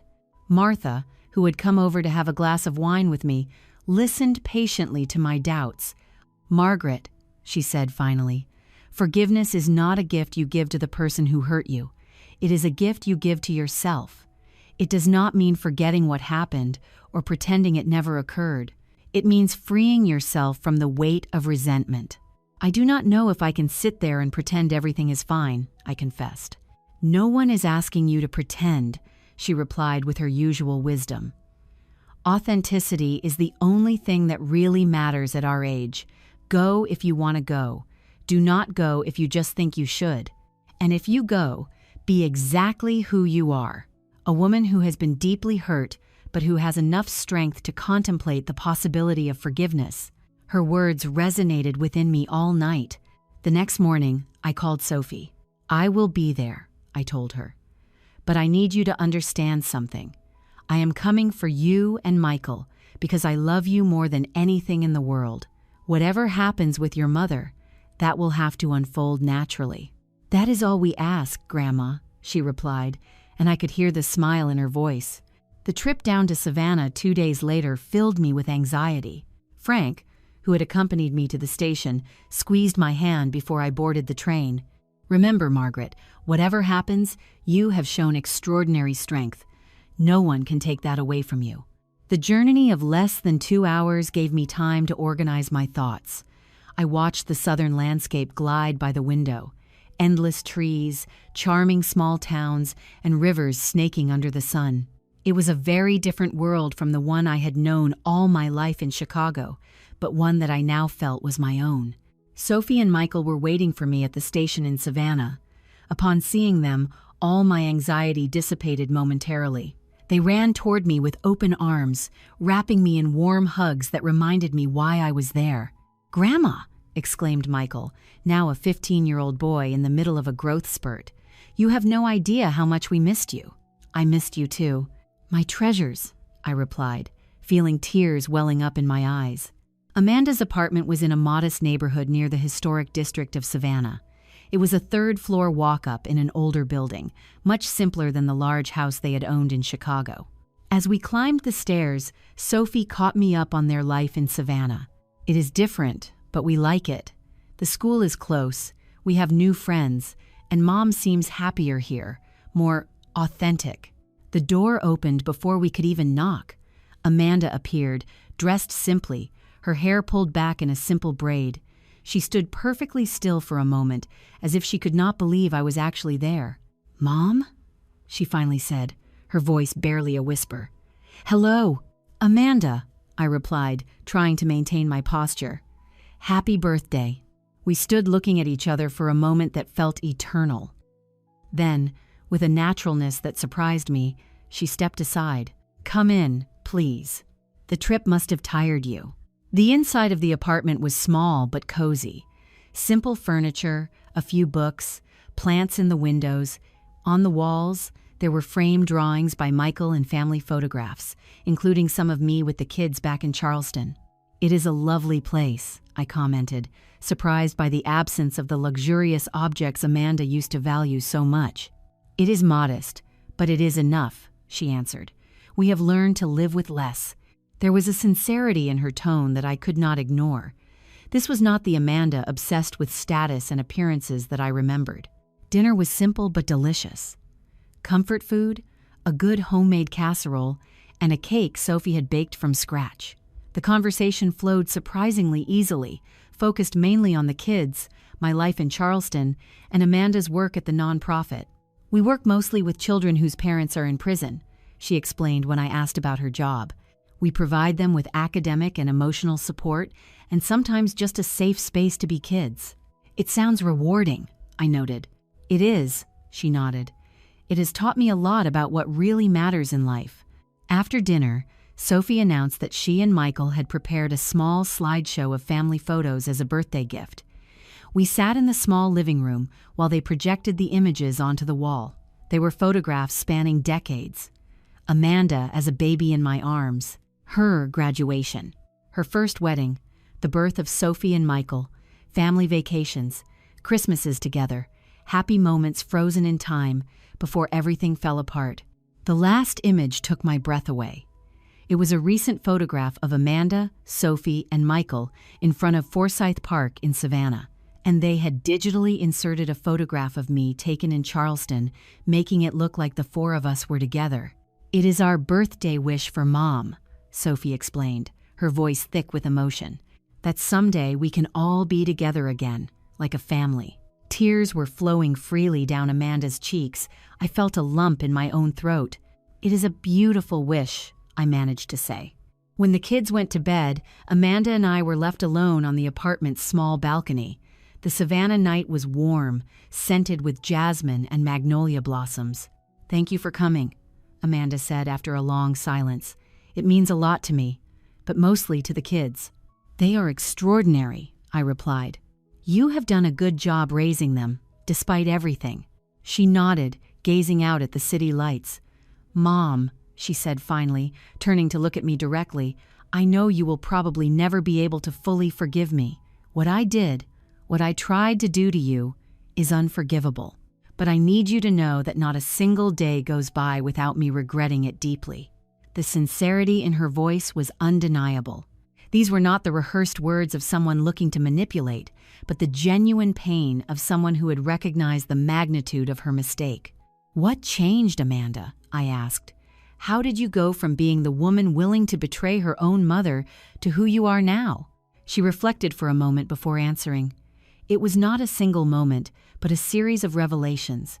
When Matthew and his parents were arrested, I clearly saw what I had become, or rather, what I had allowed myself to become.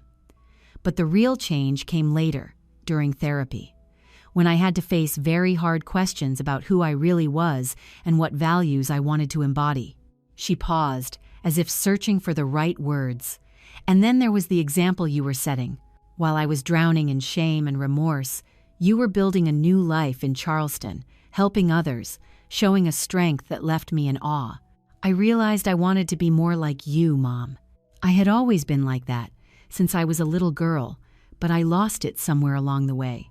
Her words moved me more than I expected. For decades, I had been a mother, a wife, a worker, always defined by my relationships with others. I had never thought of myself as a role model, much less for my own adult daughter. "I am not perfect, Amanda," I said softly. "I have made mistakes too." "I know," she nodded, "but the difference is in how you respond to those mistakes. You have always faced hardships with dignity and determination. It is a lesson I am trying to learn now." We stood in silence for a moment, watching the stars over Savannah. "Is Michael improving with his drawing classes?" I asked, changing the subject to safer ground. Amanda smiled, accepting the transition. "He is blooming. His teacher says he has a natural talent. You could take him to the museums in Charleston on your next visit. He would love it." "I would love it too," I answered. And so we spent another hour, talking about the kids, about Savannah and Charleston, about small, everyday things. We were not the mother and daughter of before, carefree and trusting. We were two cautious women, navigating new territory, trying to find a path forward that respected both the pain of the past and the possibility of the future. When I retired to the small guest room they had prepared for me, I felt strangely at peace. I had not fully forgiven her, not yet. But I had left the door cracked open to something I thought was closed forever. The next morning, before I left to go back to Charleston, Amanda handed me a small package. "This is something I have been writing over these last few months," she explained. "You do not have to read it now, or even ever, if you do not want to. But I needed to give it to you." I put it in my purse without opening it, acknowledging the gesture with a nod. The goodbye was less tense than the arrival. The kids promised to visit me soon in Charleston. Amanda and I hugged briefly, a hug that contained both what we had been and what we could become. On the train ride back, I finally opened Amanda's package. It was a handwritten journal, with dates starting shortly after my hospitalization and continuing up to the previous week. On the first page, there was a dedication to my mother, Margaret Teresa Jenkins, whom I betrayed in her moment of greatest vulnerability. These are my reflections, my path toward understanding what I did and why. I do not write them seeking forgiveness, but as a testimony of my commitment to the truth and accountability. With love and remorse, Amanda. During the trip, I read random entries from the journal. They were honest reflections, sometimes painfully raw, about her marriage to Matthew, the toxic influence of the Smiths, her own greed and insecurity, and finally, her process of self-discovery and change. One entry in particular caught my attention. Today, I realized something terrible. For years, I have been measuring my worth as a person by the material things I owned, by the appearance of success I projected.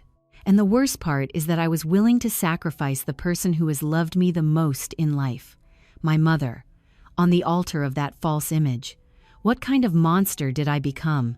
The question haunts me day and night. When I arrived in Charleston, I put the journal in the drawer of my nightstand. I was not ready to read it entirely, but its very existence was a testament to Amanda's change, to her willingness to face the truth, no matter how painful. 3 weeks after my visit to Savannah, I received a call I was not expecting. It was an unknown number, and when I answered, the voice on the other end froze me. "Miss Margaret, it is Matthew Smith."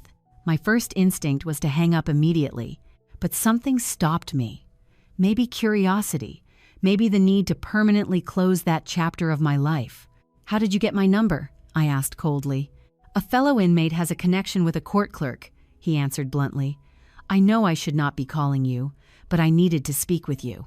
"We have nothing to talk about, Matthew." "I know, but I need to tell you something. After this, if you want, you can report this call, and I will never bother you again. I hid, resigned." "Go ahead." "I want to ask for your forgiveness," he said, with a voice that sounded surprisingly sincere. "What we tried to do to you, what I planned, was monstrous. There is no excuse or possible justification." I stayed silent, processing his words. After everything that had happened, a simple apology seemed almost insulting. "I am in a rehabilitation program here," he continued in the face of my silence. "Part of the process is taking responsibility for the damage caused. But I am not calling you just to comply with the program. I am calling because I cannot live with myself without at least trying to express how deeply sorry I am." "Your remorse comes too late, Matthew," I finally replied. "And frankly, it is hard for me to believe after what you tried to do." "I understand," he said. "And I do not expect your forgiveness, Miss Margaret. I just wanted you to know that I recognize the gravity of my actions. And I also wanted to tell you that Amanda was not the instigator. I was the one who pressured her, the one who manipulated her into betraying her own values." "Amanda made her own decisions," I answered. "She was a grown woman, not an impressionable child." "That is true," he conceded. "But I knew her vulnerabilities, her insecurities. I knew exactly which buttons to push. My father taught me well how to manipulate people." There was a pause. Then he added, "I also wanted to tell you that I am glad Amanda is rebuilding her life. She deserves a second chance. She is a good person who made terrible decisions under my influence." I did not know what to answer. On one hand, his words seemed genuine. On the other hand, Matthew had always been a master manipulator. "Is there anything else?" I asked, wanting to end the conversation. "Just one more thing. My parents, I do not think they will ever feel remorse. To them, you were just a target, a business opportunity. But I want you to know that I see you as a person, as the mother of the woman I loved, in my own twisted way. And the harm I tried to cause you will haunt me for the rest of my life." After hanging up, I stared at the phone for a long time. The call had left me uneasy, stirring up emotions I thought I had left behind. Was his remorse sincere? Did it even matter if it was? I decided to call Frank to tell him about the irregular communication from the prison. He was concerned and promised to investigate how Matthew had obtained my number, but he also offered a perspective I had not considered. "Margaret," he said softly, "have you considered that maybe you need this closure just as much as he does? Not to forgive him, but to completely move forward? You have rebuilt your life admirably. You have a new home, new friends, a meaningful purpose, but there are still days when I see the shadow of what happened in your eyes. Perhaps hearing directly from Matthew, one of the main architects of your suffering, is a way to finally exorcise those ghosts." I thought about his words for days. Frank was right.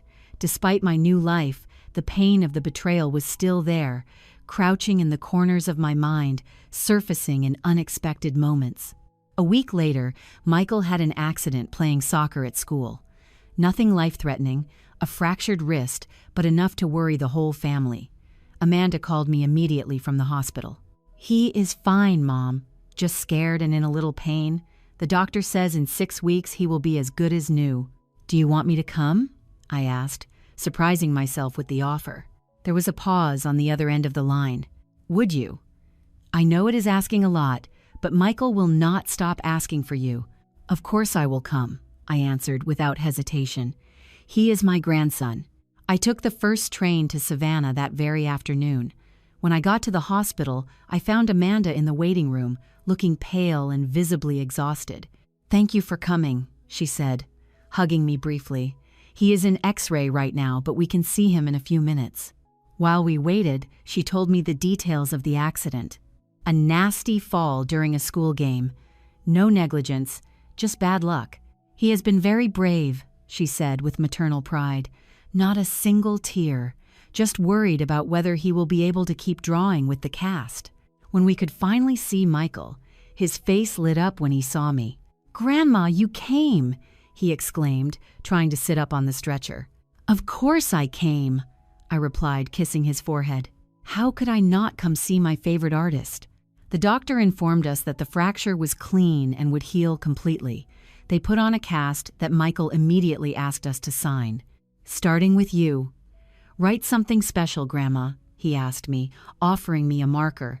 I thought for a moment, and then wrote, "To my brave Michael, whose talent cannot fit on a canvas nor be stopped by a temporary cast. With all my love, your Grandma Margaret." He smiled as he read it, his eyes shining with emotion. "Grandma," he said quietly, "could you stay a couple of days? I could show you my new drawings." I looked at Amanda, who nodded imperceptibly, indicating I was welcome. "I would love to, my sweetheart. A couple of days, at least." During those days in Savannah, something unexpected happened. Amanda and I slowly began to rebuild a relationship. It was not the mother-daughter relationship from before, loaded with unspoken expectations and hidden resentments. It was something new, more honest, based on mutual respect and the acceptance of our shared imperfections. One afternoon, while Michael was taking a nap, Amanda suggested we take a walk through the historic district of Savannah. We walked in silence initially, admiring the flower-filled squares, the narrow streets, the brick walls. "I finished reading your journal," I told her finally, as we stopped by Jones Street. She looked at me, surprised. "I did not know if you would read it." I read the whole thing. "Twice?" Amanda waited, visibly nervous for my verdict. "There is an honesty in those pages that moved me," I continued. "I am not sure if I would have been able to face my own mistakes with such rawness." "It was the least I could do," she replied. "Face the truth without excuses." We sat on a small stone bench, the historic park visible in the distance. "I received a call from Matthew," I told her, watching her reaction. Her face went pale. "Matthew called you? How did he get your number?" I briefly relayed the conversation, omitting some details that might hurt her. "He says he manipulated you, that you were not the instigator." Amanda shook her head firmly. "That is not fair, neither to you nor to me.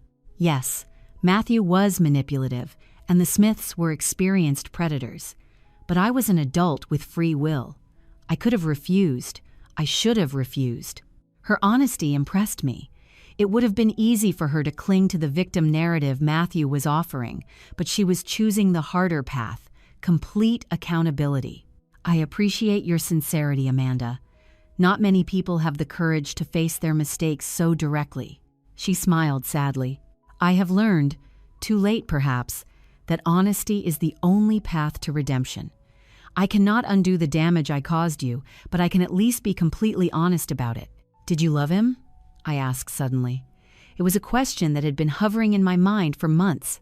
Amanda thought before answering. I thought I loved him. I was dazzled by his confidence, his apparent success, the life he seemed to offer me. But it was not real love. True love does not ask you to betray your most fundamental values. It does not turn you into someone you do not recognize when you look in the mirror. Her words resonated deeply with me. For decades, I had loved Arthur with a love that elevated us both, that made us better people. Amanda's love for Matthew had done exactly the opposite. Did you finish reading my entire journal? She asked. Yes, down to the last page. Then you read about my decision. I nodded. In the final entries, Amanda talked about her desire to return to college, to get a degree in social work, to dedicate her professional life to helping families in vulnerable situations. I think it is a beautiful path, I said sincerely. You always had a natural gift for connecting with people in need. I remember how you used to organize toy drives when you were in high school. Her face lit up with the memory. Do you remember that? I thought you disapproved because we ended up with the living room full of boxes. I never disapproved, I answered. I was proud of your generosity. Maybe I just did not know how to express it properly. There are many things we did not know how to express properly, she said softly. In that moment, looking at my daughter under the golden light of the southern sunset, I felt something inside me begin to heal. It was not complete forgiveness, not yet, but it was an acknowledgement of our shared humanity, of our common ability to err and to grow from our mistakes. Do you think, Amanda started, her voice barely a whisper, do you think that someday you will be able to fully forgive me?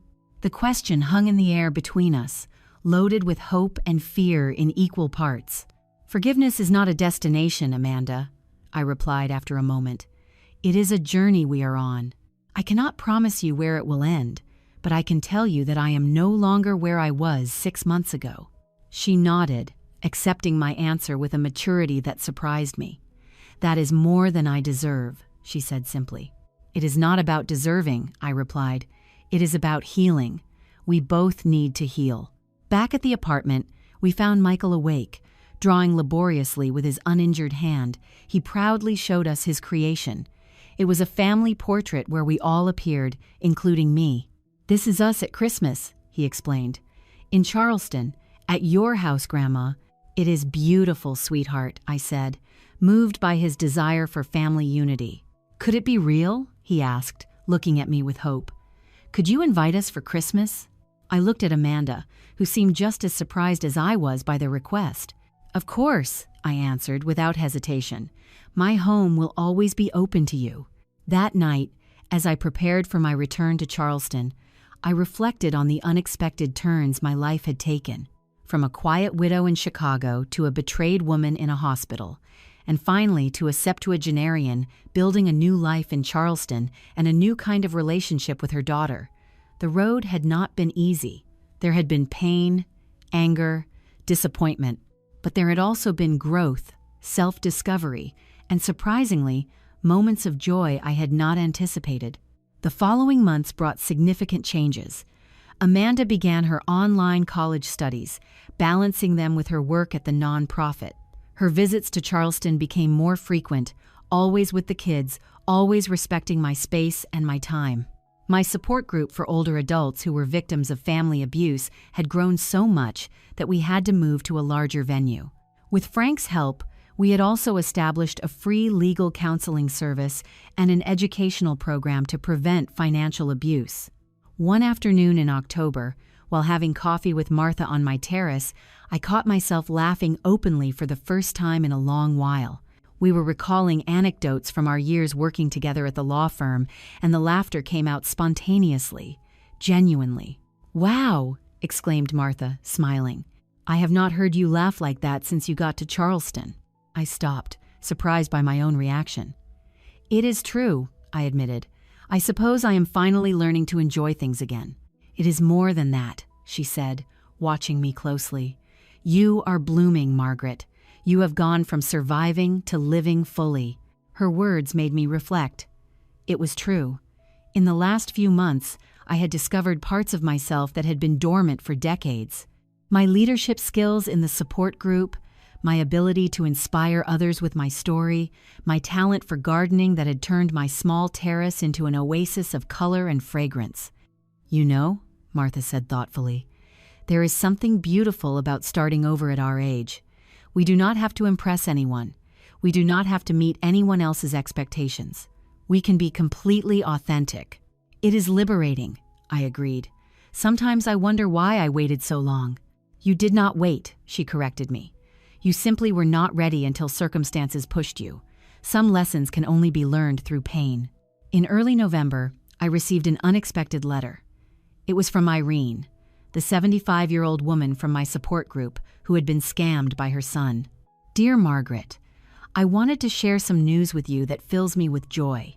My son came to see me after almost 3 years without contact. He arrived with tears in his eyes, asking for forgiveness for the money he stole from me, for the pain he caused me.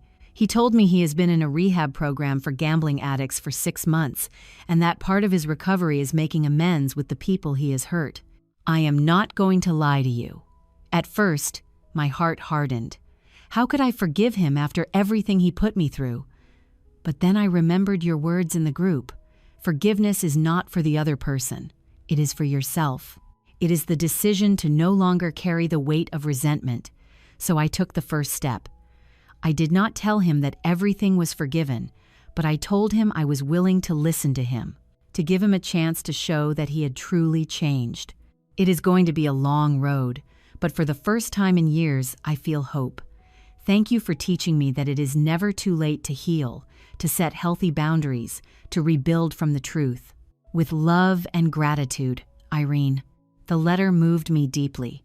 Not just because of Irene's story, but because it made me realize how much my own experiences had impacted the lives of others.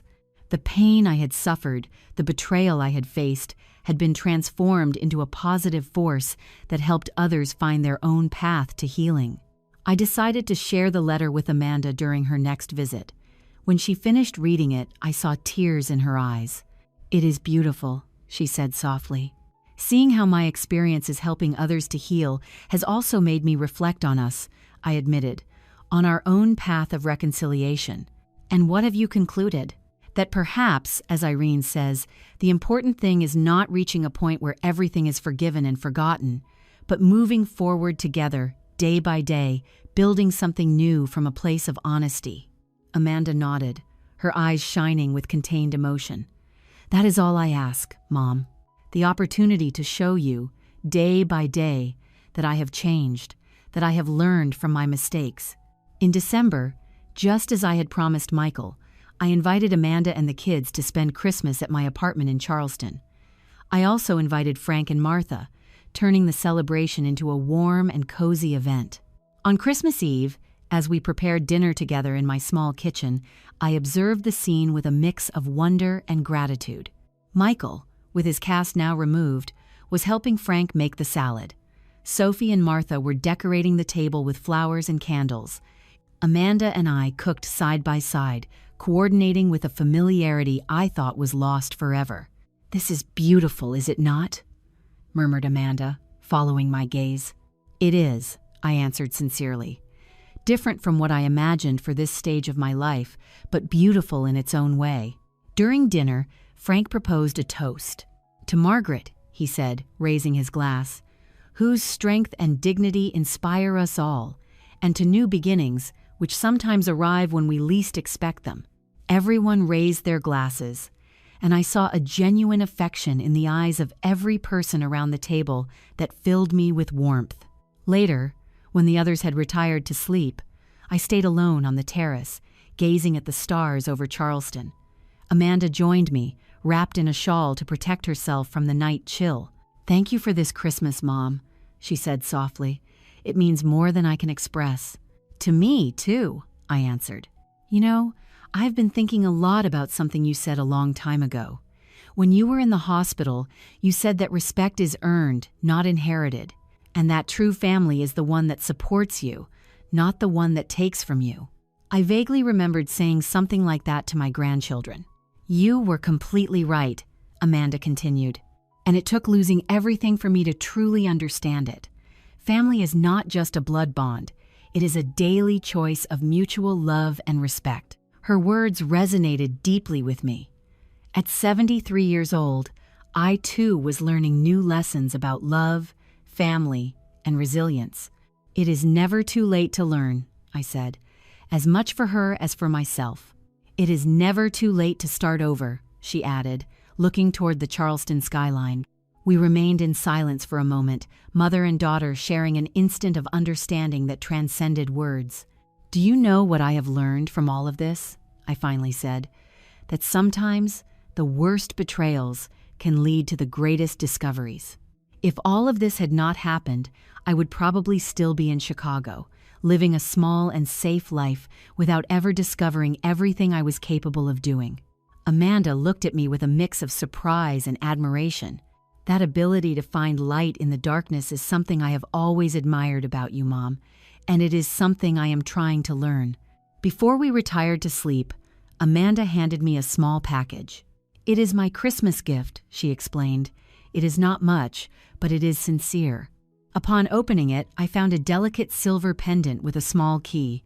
It is a symbol, she said softly. The key represents your freedom, your independence. Something I tried to take away from you, and that, thanks to your strength, you not only kept, but made bloom.